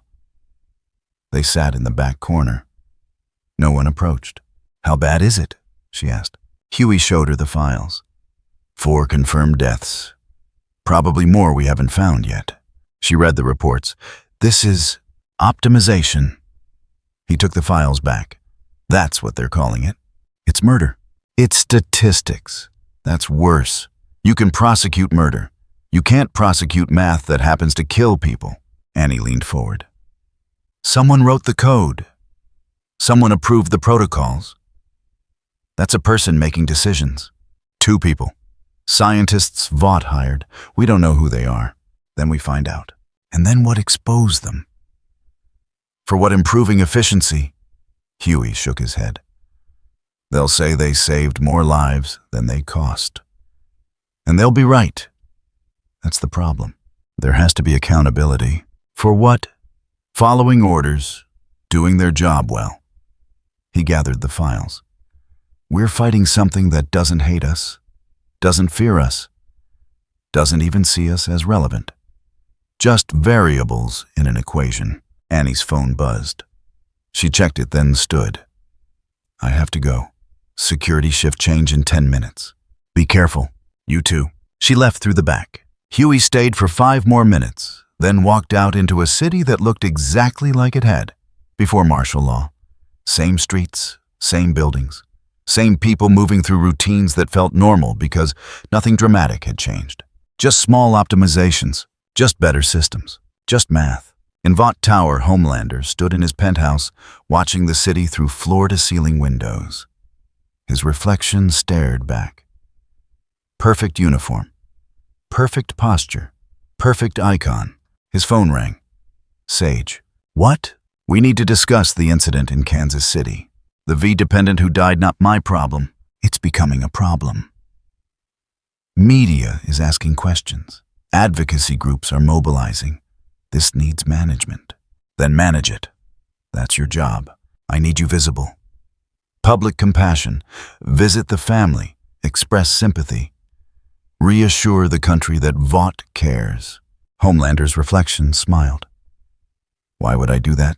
Because it's good optics. Or I could find whoever delayed the shipment and make an example. That's better optics. You can't. Why not someone fucked up? Someone gets punished. Simple. It wasn't a person. It was a system update. An algorithm. Algorithms don't make decisions. People do. Not anymore. Sage's voice stayed calm. The new infrastructure is automated. Decisions happen at scale. No individual made this choice. Then who's responsible? Silence. Exactly, Homelander said. No one, which means nothing gets fixed, which means more people die, which makes Vought look weak. The system will be adjusted. The system doesn't care. That's the problem. He turned from the window. You brought in scientists to make things efficient. Congratulations. They're efficient at killing people too. They've saved more lives than... I don't care about statistics. I care about results. And the result is Vought looking incompetent. Then help me fix it. Fix it yourself. You're the genius. He ended the call. His reflection stared back. Same face, same power, same irrelevance. He threw the phone across the room. It shattered against the wall. The city kept moving below, unaware, unconcerned. In the warehouse, Butcher received a message from Frenchie. New intel. Personnel records. Security footage. Evidence that didn't quite add up. He opened the files. Transfer orders for 8 employees.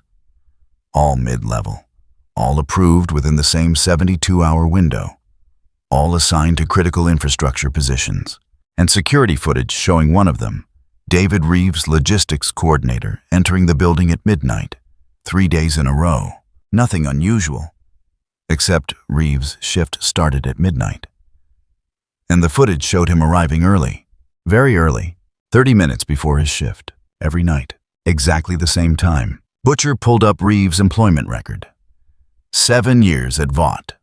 No disciplinary issues, no anomalies.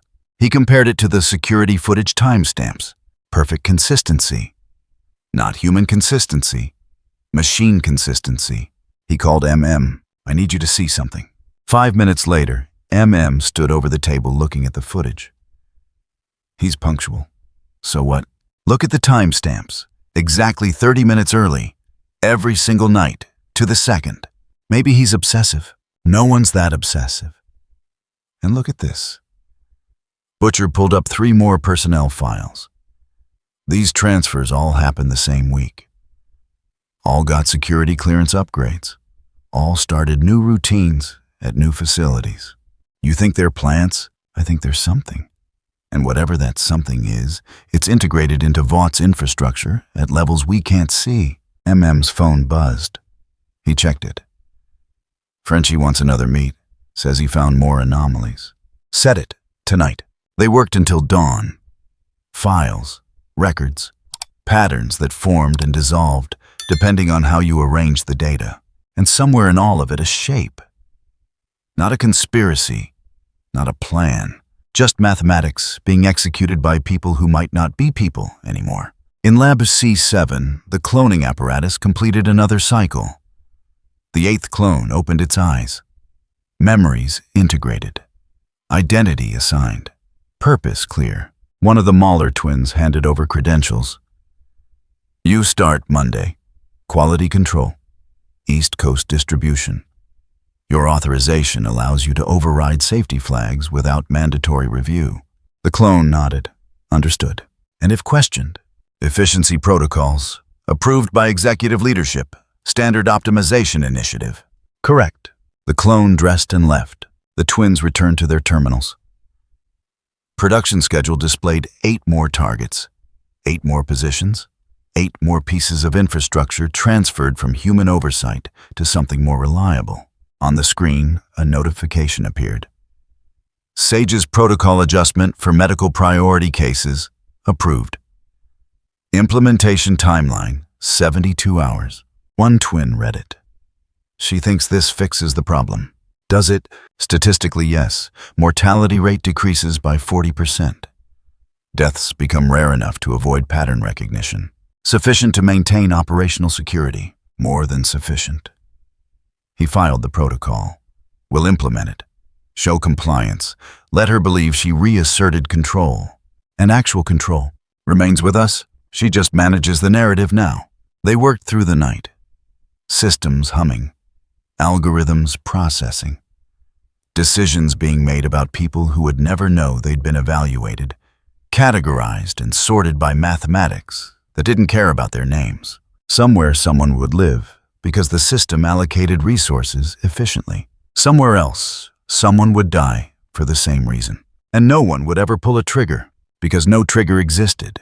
Just optimization, just math, just acceptable parameters. At dawn, Sage sat in her office reviewing implementation updates.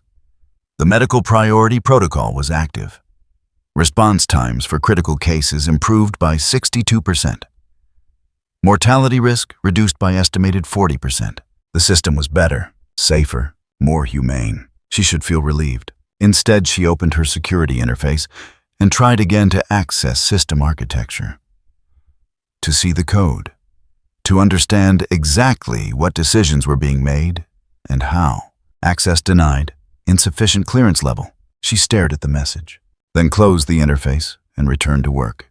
Outside her window, the city woke to another day. Traffic moved. People commuted. The machine ground forward. Everything optimized, everything efficient. And somewhere in Kansas City, a daughter went to school.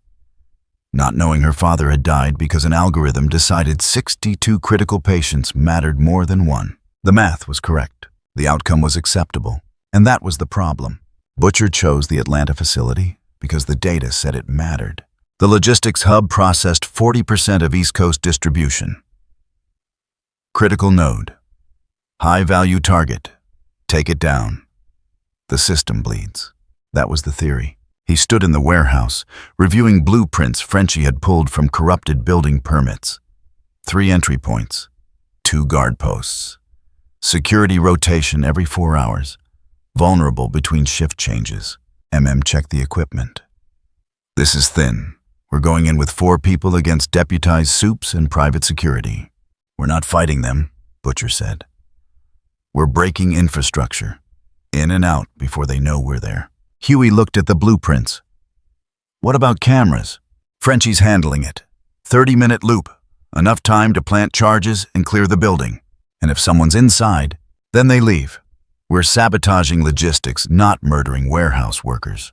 Starlight entered through the back door. She'd changed out of her costume. Jeans, dark jacket, face covered by a hood that wouldn't survive 5 seconds of scrutiny, but worked for midnight reconnaissance. Guards just rotated, she said. 2 on the north entrance, 1 on loading dock, no visible soups. Butcher folded the blueprints. Then we move. 20 minutes, no heroics, no improvisation. We destroy the routing terminals and get out. They dispersed. 3 hours later, the facility burned. Not badly, not catastrophically, just enough to trigger fire suppression and force evacuation. The routing terminals melted. The server racks warped.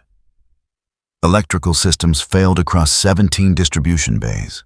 By the time emergency services arrived, the boys were gone. By the time Vought security locked down the perimeter backup systems had already kicked in. By morning, distribution was running at 84% capacity. In Vought Tower, Sister Sage received the incident report at 6 a.m. She read it standing at her office window, watching smoke rise from the Atlanta skyline. Damage assessment moderate. Personnel casualties 0. System impact minimal. Backup protocols activated automatically. Estimated recovery timeline 48 hours. Her phone rang. The twins. "We saw the report," one of them said. "Vandalism or coordinated attack. Unknown. Security is reviewing footage. They won't find anything useful." Whoever did this knew what they were targeting. Sage set her coffee down. "How bad is the damage?" "Negligible. The facility was operating with 62% redundancy. We rerouted through secondary hubs within 11 minutes. Current throughput is 84% and climbing." "How soon until full recovery?" "Full physical recovery 48 hours.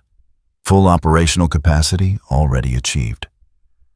We built this system for exactly this scenario." Sage closed the report. "Someone attacked our infrastructure." "Correct, and failed." A pause. "This is useful data." "Useful. Confirms human interference. Gives us baseline for response protocols. Shows which nodes attract attention." The twins' voice stayed level. "We'll strengthen targeted areas and decentralize further. Next attack will be less effective." "You're treating this like a test run." "Because it was. They tested our defenses. We passed. Now we improve." The line went dead. Sage stood at the window for 5 more minutes. Then she called security and ordered a full investigation. In Lab C7, both Mauler twins reviewed security footage from the Atlanta facility. The camera loop was good, professional, but the timestamp metadata showed manipulation. 30-minute window, one twin said. They knew our monitoring protocols. Inside information or competent research? Probably both. He pulled up the damage assessment. They targeted routing terminals specifically. Not storage, not vehicles, just the control systems, which suggests they understand our infrastructure, or they're learning. The first twin highlighted 3 other facilities on a map. These are our other high-value nodes. If they follow pattern, they'll hit one of these next. Do we reinforce? No, we decentralize. Split critical functions across 12 facilities instead of 6. Make every target less valuable. He began coding new routing protocols. And we accelerate clone deployment. If they're targeting personnel next, we need positions filled by assets we control. The second twin pulled up production schedules. 4 clones currently in development, 8 more queued. Timeline, 36 hours per unit. We can have 12 operational by end of week. Sufficient for Phase 2, yes. For Phase 3. He paused. We may need to expand production capacity. They worked through the morning. Routing algorithms adjusted. Security protocols updated. Personnel profiles tagged for replacement. At noon, Sage called again. Security found explosives residue, military grade. This was professional. Unsurprising. I want increased security at all critical facilities. Security won't help, the twin said. If they can bypass cameras and time explosives, they can bypass guards. We need systematic redundancy, not physical barriers. Then implement it. Already in progress. We'll have new protocols active by tonight. Sage ended the call. The twins returned to work. One coded, one monitored. Both calculating response strategies for scenarios that hadn't happened yet. In the warehouse, the boys regrouped just before dawn. No celebration, no victory talk, just exhausted silence. Cleaned burns from his hands, minor, treatable. We did it. Did we? Butcher pulled up tracking data on his screen. Vaught's distribution network. Look at this. The map showed shipments rerouting, new paths forming. Within hours of the attack, the system had compensated. Atlanta's load redistributed across 7 other facilities. Huey stared at the screen. It adapted, faster than we hit it. Butcher highlighted the new routes. We took out 40% of East Coast capacity. They replaced it in 11 minutes. That's not possible. It is if the system's designed for it. Redundancy, backup protocols. We didn't hit the brain. We hit a finger. He shut the laptop. And fingers grow back. Starlight's phone buzzed. She checked it. Vaught's issuing a statement, calling it an equipment malfunction. No mention of attack. Because they don't want to admit vulnerability, said, or because they genuinely don't care. Butcher stood. We need better intel. Find out how their system works. Who designed it? Where the actual control points are. And then what? Then we hit those instead of wasting explosives on fucking warehouses. In Vought Tower, Homelander watched news coverage of the Atlanta incident on 6 screens simultaneously. Equipment malfunction. Isolated event. No casualties. All shipments proceeding normally. PR sanitization. He called Sage. Someone attacked us. Yes. And you're calling it a malfunction. Because that's what the public needs to hear. Admitting to coordinated sabotage creates panic and exposes vulnerability. Admitting it shows we take threats seriously. Homelander muted the screens. Who did it? Unknown. Security is investigating. I can investigate faster. No. Excuse me. I said no. Sage's voice stayed calm. You flying to Atlanta and interrogating people creates more problems than it solves. This is a logistics issue, not a military response. Someone blew up our facility. Someone damaged infrastructure that was already backed up.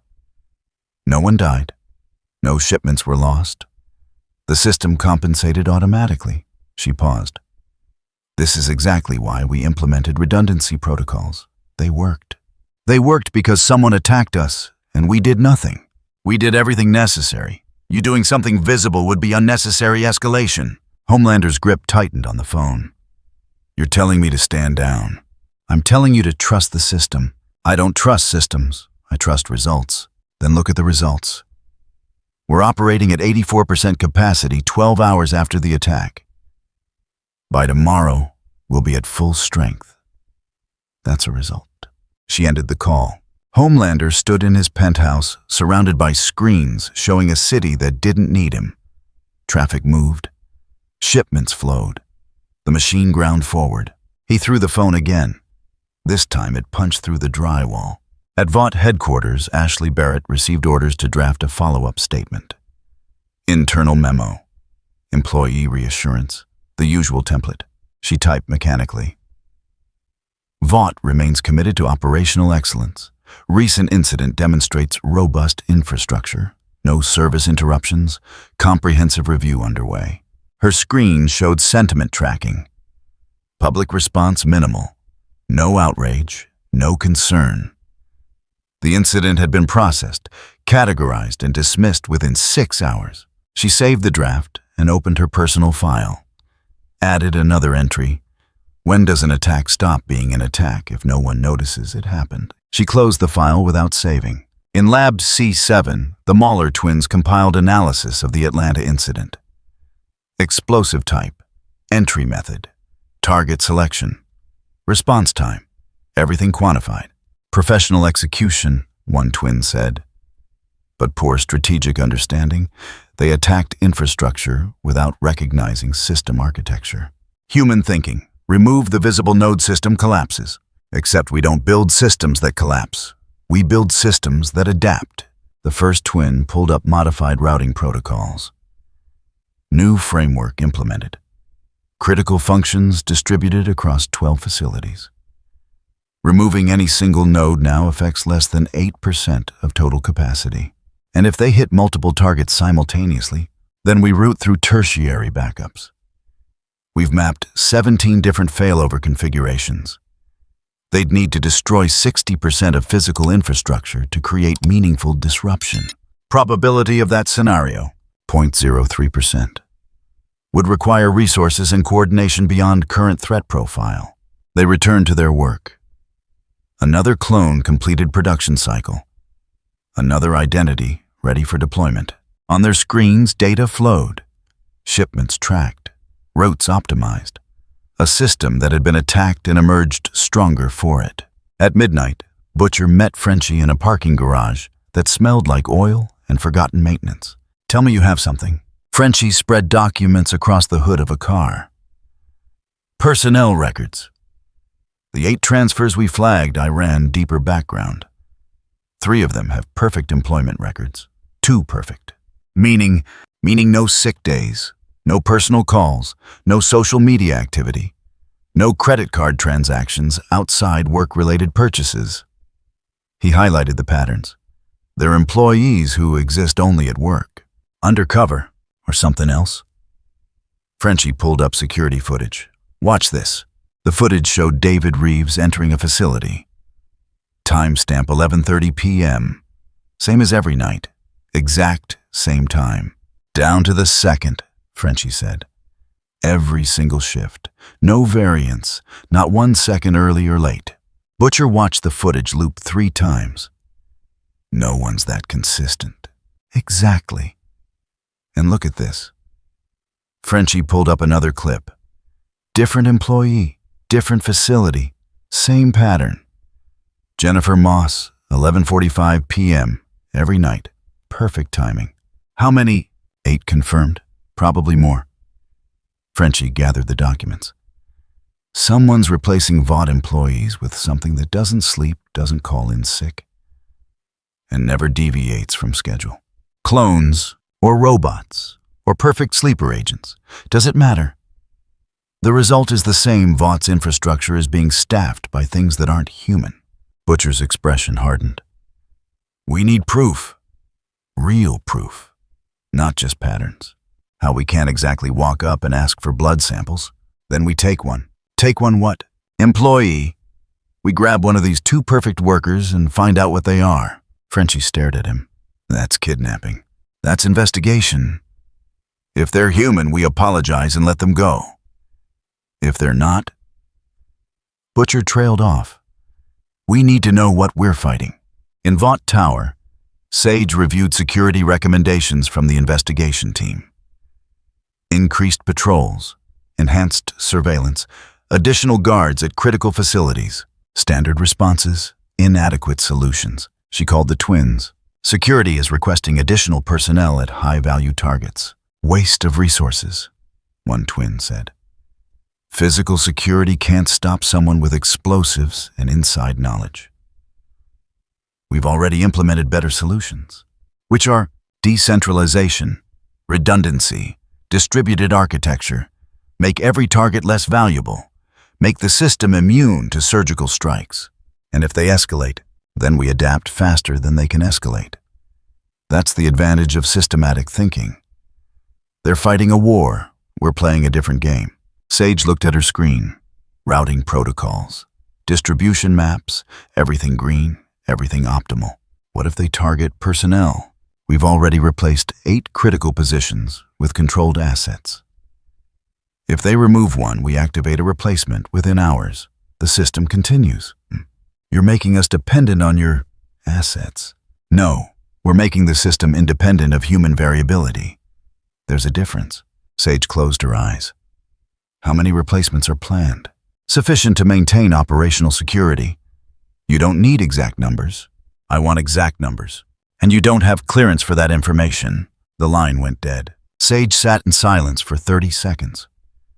Then she opened her authorization interface and tried to access clone production records. Access denied, insufficient clearance level. She tried different credentials, same result. Third attempt. The system locked her out entirely. A message appeared. Multiple failed access attempts detected.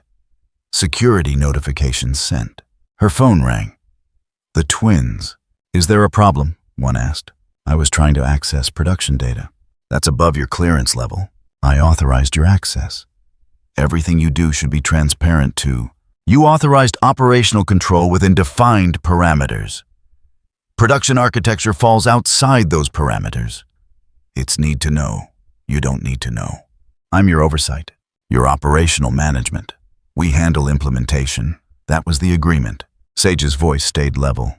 "I want access to clone production records." Denied. "That information could compromise operational security if leaked." "I'm not going to leak." "You might not intend to. But you're a human managing humans in an environment filled with security vulnerabilities. We can't risk it. You work for Vought, for me. We work for optimization. You contracted us to improve efficiency. We're doing that. Your approval or understanding isn't required." The line went dead. Sage stared at her phone for 5 minutes. Then she opened a secure file and began documenting everything. Every conversation, every denied access, every system lockout. Not for legal purposes, for survival. In the warehouse, the boys planned their next move. Not another facility. Personnel this time. One of the 2 perfect employees. Someone they could take, examine, and understand. Butcher selected the target. Jennifer Moss. Quality control. West Coast distribution. Worked midnight shifts at a facility with lighter security. "We take her tomorrow night," he said. "Clean extraction. No violence unless necessary. We find out what she is. Loaded equipment. And if she's just a really punctual employee, then we bought ourselves a lawsuit. But if she's not..." Butcher looked at the personnel files. "If she's not, we finally know what we're actually fighting." They worked until dawn. Planning, preparing, believing that taking one person would give them answers, not understanding that the system had already calculated this scenario. In Lab C7, an alert appeared on the Mauler twins' terminal. Predictive analysis flagged probability of personnel targeting based on attack pattern evolution. One twin reviewed the projection. "They're learning, moving from infrastructure to human assets. Expected timeline, 72 hours, confidence interval 84%. Which asset is most vulnerable?" A profile appeared. Jennifer Moss, West Coast facility, lighter security, isolated location. "Should we reinforce?" "No, let them take her." "Why?" "Because it gives us data. We learn their methods, we observe their analysis capabilities, and we deploy countermeasures based on actual threat response instead of theoretical scenarios. And Moss is a controlled asset. If captured, she provides no useful intelligence. If killed, she's replaced within 48 hours. The twin flagged Moss's file. "We lose nothing. They gain nothing. And we collect actionable data on their operational patterns." The second twin nodded. Acceptable trade. They returned to work. Systems hummed. Clones grew. Somewhere in the infrastructure, Jennifer Moss continued her shift, unaware that she'd been designated as acceptable loss. Not a person, not a sacrifice, just a data point. At dawn, Homelander stood in his penthouse, watching the city wake. His reflection stared back from glass that had been replaced after he'd shattered it 2 days ago. His phone rang. Sage. He didn't answer. It rang again. He threw it out the window. 47 floors down, it shattered on concrete that didn't care about symbols or strength or any of the things that used to matter. The city kept moving. The system kept running. And in a laboratory 2 floors below Vought's executive offices, a clone opened its eyes and received its assignment and walked out into a world where violence was just another variable to account for. The machine had been tested. The machine had adapted. And somewhere in the code, a log entry appeared. Incident AT-02. L-001. Response. Successful failover. System integrity maintained. Impact. Efficiency increased 3.7% due to routing optimization triggered by incident. Assessment. Human resistance correlated with system improvement. Recommendation. Continue monitoring. No intervention required. The twins reviewed the log. Neither smiled. Neither needed to. The data spoke for itself. They took Jennifer Moss at 1:40 a.m. Clean extraction. No witnesses. Huey disabled the cameras. Starlight kept watch. handled restraints. Butcher drove. Moss didn't fight. Didn't scream. Just stared at them with eyes that tracked movement but showed no fear. They brought her to a warehouse 3 miles from the facility. Concrete floor, metal chair, single light overhead. The setup looked like every interrogation room Butcher had ever operated in. Moss sat without being told. Hands folded in her lap. Posture perfect. "What's your name?" Butcher asked. "Jennifer Moss. Where do you work?" "Vought Distribution Center, West Coast Quality Control." "How long have you worked there?" 47 days. Pulled up her employment record. "This says 3 years." 47 days, Moss repeated. Same inflection, same tone. Huey leaned closer. "Do you have family?" "No." "Friends?" "No." "Hobbies?" Moss tilted her head slightly. The movement looked mechanical. "I perform quality control tasks at Vought Distribution Center. That is my function." Starlight stepped into the light. "You're not human. I am a functional biological entity created for specific operational purposes." Silence. Butcher pulled out a knife. Not a threat, just a tool. He cut a shallow line across Moss's forearm. She didn't flinch, didn't react. Blood welled up red and normal. "You feel that?" Butcher asked. "Pain receptors register damage, but the signal is categorized as irrelevant to current function." Stood, walked to the corner, came back. "She's a clone, obviously." Moss looked at each of them in turn. "You abducted me to confirm what you already suspected." Inefficient methodology. Butcher wiped the knife. "How many more are there?" "Insufficient clearance to answer." "What's your primary function?" "Quality control and routing authorization at designated facility." "Who created you?" "Insufficient clearance to answer." "What happens if you don't return to work?" "A replacement will be activated within 48 hours. My specific iteration will be terminated as redundant." Huey stepped back. "She's talking about being killed like it's a scheduled maintenance. Because to them it is." Butcher crouched to eye level with Moss. "Are you afraid of dying?" "Fear is not part of my operational parameters." "What is?" "Execute assigned tasks. Maintain efficiency. Provide accurate data to central systems." She paused. 0.3 seconds. Exact timing. "You are disrupting optimal function. This will be logged." Starlight's expression shifted. "Let her go." Butcher stood. "We need more information. She doesn't have it. And keeping her just makes us kidnappers." Annie moved toward the door. "This was a mistake. We learned what she is. We learned she's a person without choice. That's not intel. That's tragedy." Checked his watch. "We've been here 2 hours. If she's right about replacement protocols, Vought already knows she's missing." Butcher looked at Moss. Perfect posture, calm expression. A thing built to function and nothing more. "Get her back," he said. They dropped Moss 3 blocks from her facility. She walked back without looking at them. Perfect pace, perfect timing. Inside the van, no one spoke for 5 minutes. Finally, Huey broke silence. "We just kidnapped someone to confirm they weren't someone." "We needed proof," Butcher said, "of what that the system is replacing humans with. Whatever that was, we already knew that. Now we have confirmation. And what do we do with it?" leaned forward. "Who do we tell media won't cover it? Government authorized it. Vought owns the narrative." Butcher drove in silence. "We need leverage," he said finally.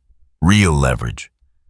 Something we can use to force Vought into a position where they have to expose themselves." "Like what? I don't know yet." He turned onto the highway. But we're past the point of playing fair. In Vought Tower, Sister Sage received notification at 3 a.m. Asset recovery successful. Jennifer Moss returned to facility. Logged minor damage, replaced and terminated per protocol. She read the report twice. Then she opened system logs to see what Moss had transmitted during abduction. Full conversation recorded, stored, analyzed. The boys' methodology, their questions, their location based on ambient noise analysis. Everything documented. She scrolled to response protocols. The system had already updated security at 17 other facilities. Activated backup clones. Redistributed critical personnel to reduce single-point vulnerabilities. Automated response. No human approval required. Sage pulled up override commands. Access denied. She tried administrative bypass. Access denied. Multiple failed attempts detected. Her screen flickered. New message. "Why are you trying to access restricted protocols?" The twins. Monitoring her activity in real time. She closed the interface and sat in darkness for 10 minutes. Then she opened a different system. Personnel database. Not the one connected to the main network. A legacy backup that predated the new infrastructure. She copied 12 months of employee records to an encrypted drive. Removed the originals from the backup system. Deleted access logs. Not sabotage, just insurance. If the twins asked, she'd deny it. If they checked, they'd find nothing. The old system was scheduled for decommission anyway. She pocketed the drive and left her office. First time in 3 years she'd left without logging out. First time in her life she'd deliberately hidden information. In Lab C7, both Mauler twins reviewed Jennifer Moss's final transmission. Audio. Biometric data. Geospatial markers. "They took her to confirm clone status," one twin said. Predictable. And they let her return, also predictable. Assessment. They're capable of tactical execution, but lack strategic vision. They understand we're replacing personnel, but don't understand why or to what extent. The second twin pulled up projections. Next probable action. 3 scenarios. Scenario 1, public exposure. Probability 12%. They lack credible platform. Scenario 2, targeted violence against known clones. Probability 41%. Aligns with historical behavior. Scenario 3, attempt to infiltrate decision-making structure. Probability 32%. Recommended response. Accelerate Phase 3. Increase clone deployment to 28 positions. Expand into PR and legal departments. Establish redundancy and narrative control. That's ahead of schedule. The boys moved ahead of projection. We adapt. The first twin pulled up personnel files. Ashley Barrett, Director of Communications. High-value target. Replace her. Not yet. Monitor. If she becomes obstacle, we replace. If she remains useful, we keep her. He flagged 3 other positions. These are priorities. Legal counsel, HR director, senior auditor. All positions with oversight authority we need to neutralize. Timeline. 1 week for full deployment. Less if we accelerate production cycles. They work through the night. Clone production schedules updated. Personnel surveillance increased. Predictive models refined. At dawn, a notification appeared. Sage had accessed legacy archives, removed data, deleted logs. The twins reviewed the access patterns. "She's hiding information," one said. "From us or from someone else. Does it matter she's demonstrating unreliable behavior? Should we confront? No. Let her think she's succeeding. Fear makes humans predictable." He flagged Sage's profile. Monitor her communications. Track her movements. If she becomes liability, we have options. Replace her. Only if necessary. She's still useful for managing Homelander. And if she discovers replacement protocols, then we demonstrate why replacement is necessary. They returned to work. Systems hummed. Algorithms processed. Somewhere in the tower, seeds of paranoia grew in minds that thought they were still in control. At Vought headquarters, Ashley Barrett sat in her office, watching media sentiment data that refused to register anomalies. No outrage about clone replacements, no concern about infrastructure changes, no questions about the scientists who'd arrived 3 weeks ago and quietly reshaped everything. The public didn't notice or didn't care. She opened her personal file. Added another question. If no one notices we're being replaced, did it actually happen? She stared at the question for 5 minutes. Then she deleted the entire file. Every question, every observation, every doubt. Paranoia was unprofessional. Suspicion was unproductive. She returned to work. At noon, her phone lit with a message. Meeting request.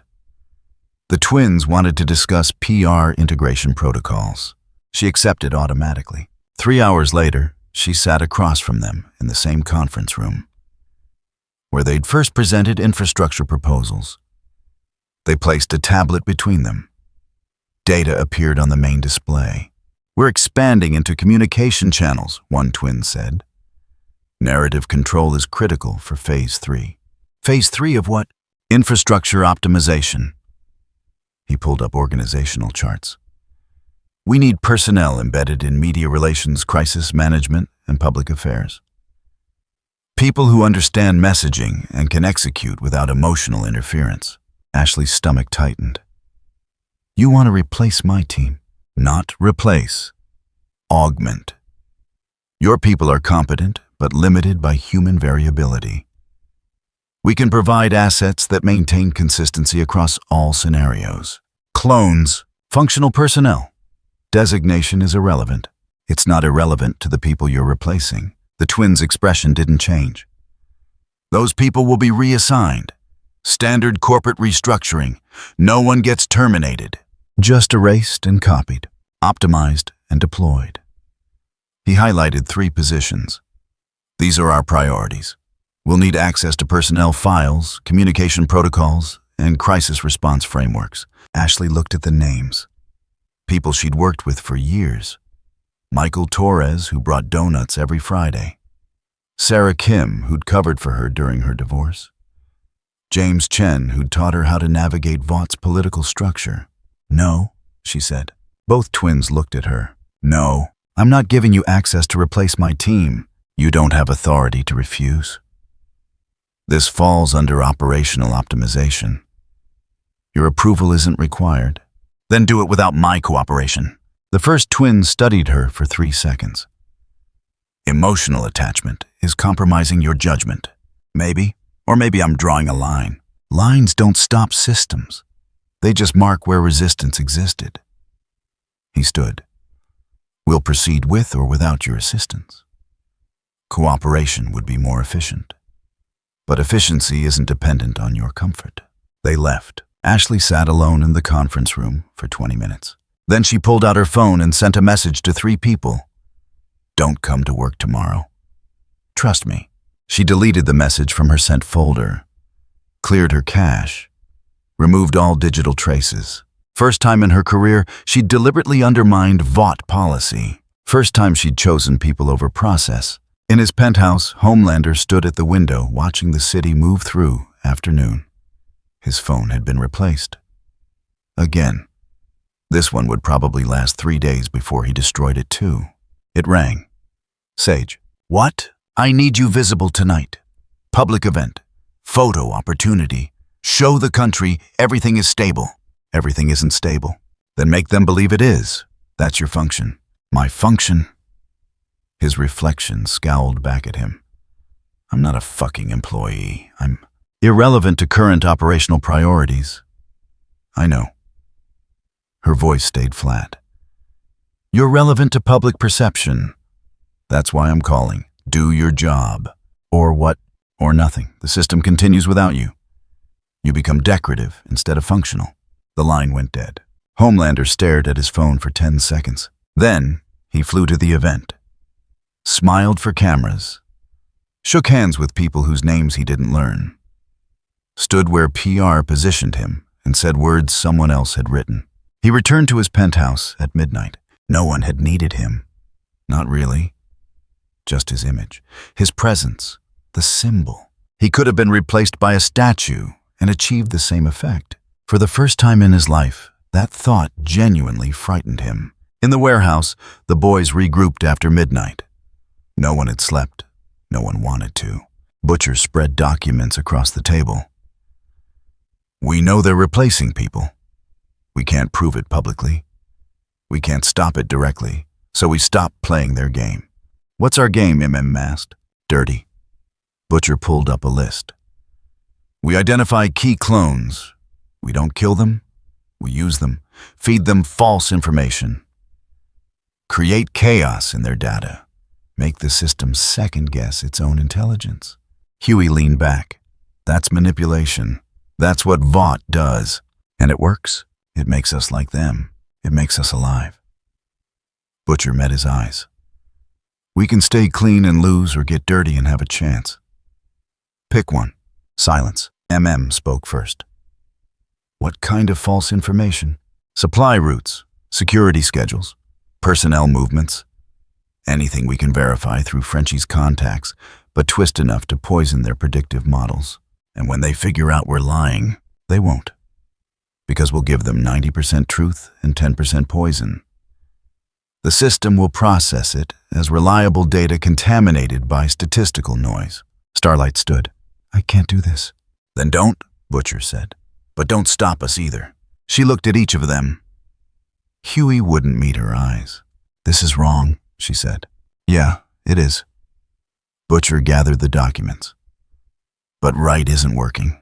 Annie left without another word. The three remaining men sat in silence. Finally, Huey spoke. When did we become the bad guys?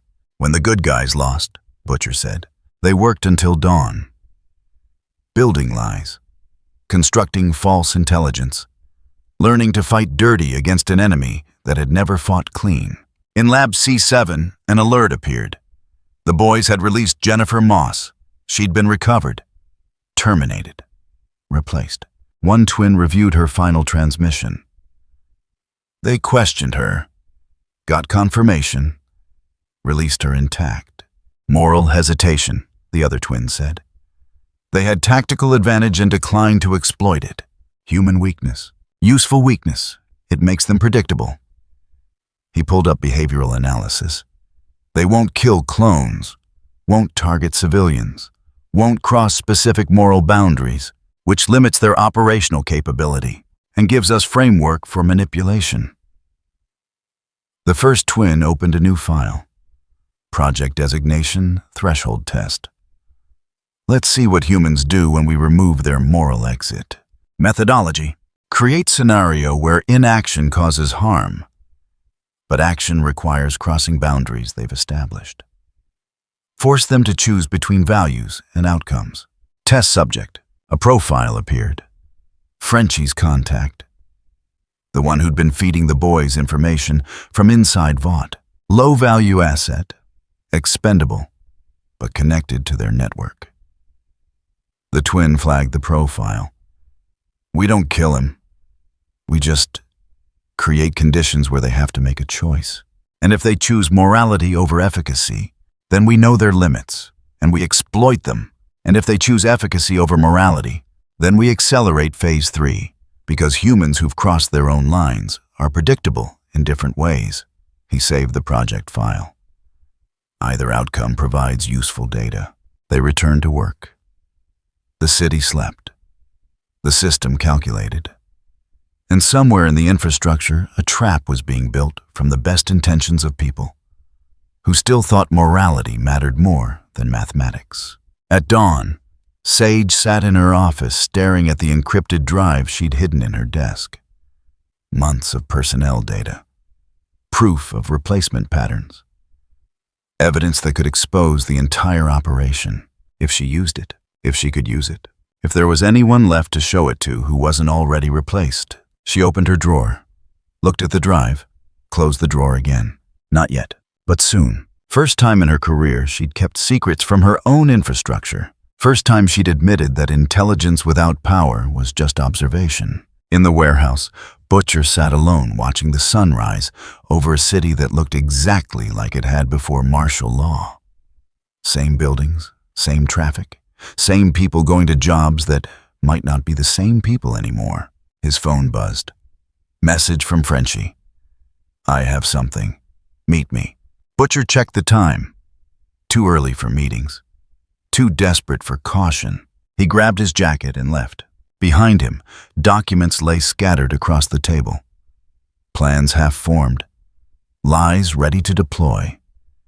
The infrastructure of fighting dirty against an enemy that had never fought any other way. In Lab C7, a notification appeared. Butcher had left the warehouse, alone, predictable. The twins reviewed his route. Calculated destination. Cross-referenced with monitored communications. He's meeting the information source, one twin said. Perfect timing.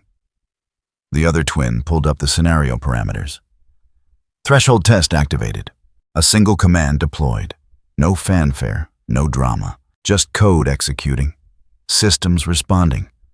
A trap springing on someone who thought they were hunting. Somewhere in the city, Frenchie waited at a location he'd chosen because it felt safe. He had no way of knowing it had been calculated specifically because he'd feel that way. No way of knowing his message had been intercepted and modified. No way of knowing that in 3 hours, Billy Butcher would have to choose between saving one life and compromising everything. The system didn't hate them. It just tested them. And humans always failed tests eventually. The sun rose over a city where everyone had crossed lines they'd promised to defend. Where optimization had replaced morality. Where the only question left was how much further they'd fall before hitting bottom. And in a laboratory 2 floors below executive offices, a display showed 3 words. Phase 3 conditions met. The twins reviewed the data. Neither smiled. Neither needed to. The thresholds had been breached. Now came the harvest. The call came at 4 a.m. Butcher arrived at the coordinates Frenchie had sent. Abandoned subway station. 3 levels underground. The kind of place that showed up on old maps, but not new ones. Frenchie wasn't there. Just a phone. Sitting on a bench, screen lit with a message. He's been taken. You have 12 hours to decide what matters more, your friend or your war. Choose carefully. The system is watching. Butcher picked up the phone. No caller ID, no trace data. Just the message and a countdown timer. 是义务是8:47，是义务是8:46，是义务是8:45。He called MM. They have Frenchie. Who's they? Does it matter? Butcher stared at the countdown. We have 12 hours. To do what? To prove we're still human. The line stayed silent for 3 seconds. I'm on my way, MM said. By dawn, the boys had regrouped. Huey traced the phone. Signal bounced through 17 proxies before terminating at a location that didn't exist. Starlight called every contact she still had. No one had seen anything. The timer kept counting. 10:23:14, 10:23:13, 10:23:12. This is bait, MM said. Obviously. Butcher paced. Question is what they're fishing for. They want to see if we'll sacrifice operational security to save one person. And if we don't, no one answered. Huey looked at the phone. What if we go public force Vought to respond before the deadline? With what proof, a phone and a timer, they'll call it a hoax. Then we find him ourselves. Butcher stopped pacing. We don't have resources for that. No intel, no inside access. We're blind. So we do nothing. The question hung in the warehouse air. Starlight stood. I can try Sage. If this is Vought, she might... Sage authorized this, Butcher interrupted. Or she's powerless to stop it. Either way, she won't help. The timer counted down. 9:47:33. In Vought Tower, Sister Sage received an alert she'd been dreading. Homelander had left the building without clearance. No security escort. No PR coordination. No approved destination. She called him. No answer. She checked tracking. Signal dead. She pulled up security footage. Homelander had flown west. Fast. Toward one of the facilities. Which one? She accessed the logistics network. Tried to cross-reference his trajectory with facility locations. Access denied. She tried administrative bypass. Access denied. Insufficient clearance level. Her screen flickered. Message from the twins. Why are you accessing flight pattern data? She didn't respond. 30 seconds later, they called. Homelander's offline, one twin said. We're aware. Where is he going? To make a mistake. We're prepared. Prepared how? You don't need that information. I need to manage the narrative. The narrative is already managed. You'll receive briefing materials when appropriate. The line went dead. Sage sat in her office watching systems she'd helped build lock her out in real time. Everything green, everything optimized, everything running perfectly without her input. She pulled the encrypted drive from her desk drawer, stared at it. Not yet, but soon. Homelander landed at the Atlanta facility at 7 a.m. The rebuilt one. The one that had been sabotaged weeks ago and quietly repaired. Security met him at the entrance. Deputized soups, 3 of them. Sir, this facility is operating under. He vaporized the first one with heat vision. Didn't even let them finish the sentence. The other 2 scattered. Homelander walked through the entrance, ripped the security door off its frame, threw it through the loading bay window. Inside, workers scattered. Alarms wailed. Emergency protocols activated. He grabbed the nearest person, a logistics coordinator named David something, and lifted him by the throat. Who gives the orders here? David couldn't answer, couldn't breathe. Homelander dropped him. The man collapsed, gasping. All of you. His voice carried through the facility. Line up, now. 43 employees assembled in the main corridor. Some human, some not. Impossible to tell without testing. I know what you are, Homelander said. Some of you aren't people. You're things. Copies. And you're going to tell me who made you. Silence. No one. He stepped forward. Fine. We'll do this the educational way. He grabbed the nearest employee. A woman in her 50s. Scanning badge, Angela Chen, District Operations Manager. She didn't flinch, didn't beg, just looked at him with eyes that showed no fear. Please state your concern, she said, voice level, inflection flat. My concern is you're not real. I am a functional biological entity serving designated operational parameters. Homelander's grip tightened. Who created you? Insufficient clearance to answer that question. He threw her through a wall. She didn't scream, just impacted concrete and stopped moving. The other employees didn't react. Didn't run. Just stood in formation like they were waiting for the next instruction. Anyone else want to play mysterious? Homelander walked down the line. Or are we going to have a productive conversation about who's running this show? One employee, younger male scanning badge labeled Mitchell Torres, stepped forward. You are disrupting critical operations. Please cease activities and vacate the facility. Or what? Or you will be logged as threat to optimal function and responded to accordingly. Homelander laughed, sharp, mirthless. You're going to respond to me, not me personally, the system. What system? Mitchell tilted his head. Same mechanical angle every clone used. The infrastructure you're currently part of. Whether you acknowledge integration or not. Homelander grabbed him, lifted him to eye level. I'm not part of anything. I'm in charge. Incorrect. You are a legacy asset, useful for specific scenarios, but not necessary for core operations. The words hung in the air for 3 seconds. Then Homelander heat visioned the entire front row. 12 bodies, instant incineration, ash and smoke. The remaining employees didn't scatter, didn't panic, just stepped forward to fill the gaps in formation. Continue, one of them said. Homelander flew through the facility. Destroyed routing terminals, shattered server racks, melted control systems, killed anything that moved with the wrong cadence. By the time he finished, the building was a smoking ruin. He stood in the center of the destruction, surrounded by ash and twisted metal and the bodies of things that had looked like people. No one came to stop him. No alarms beyond the automated ones. No response teams. Just silence. He flew back to the tower. In Lab C7, both Mauler twins watched security footage from Atlanta. Real-time feed. Every moment documented. Acceptable losses? One asked. Entirely acceptable. Atlanta was already deprecated. We shifted critical operations to secondary hubs 2 days ago. And the clone casualties?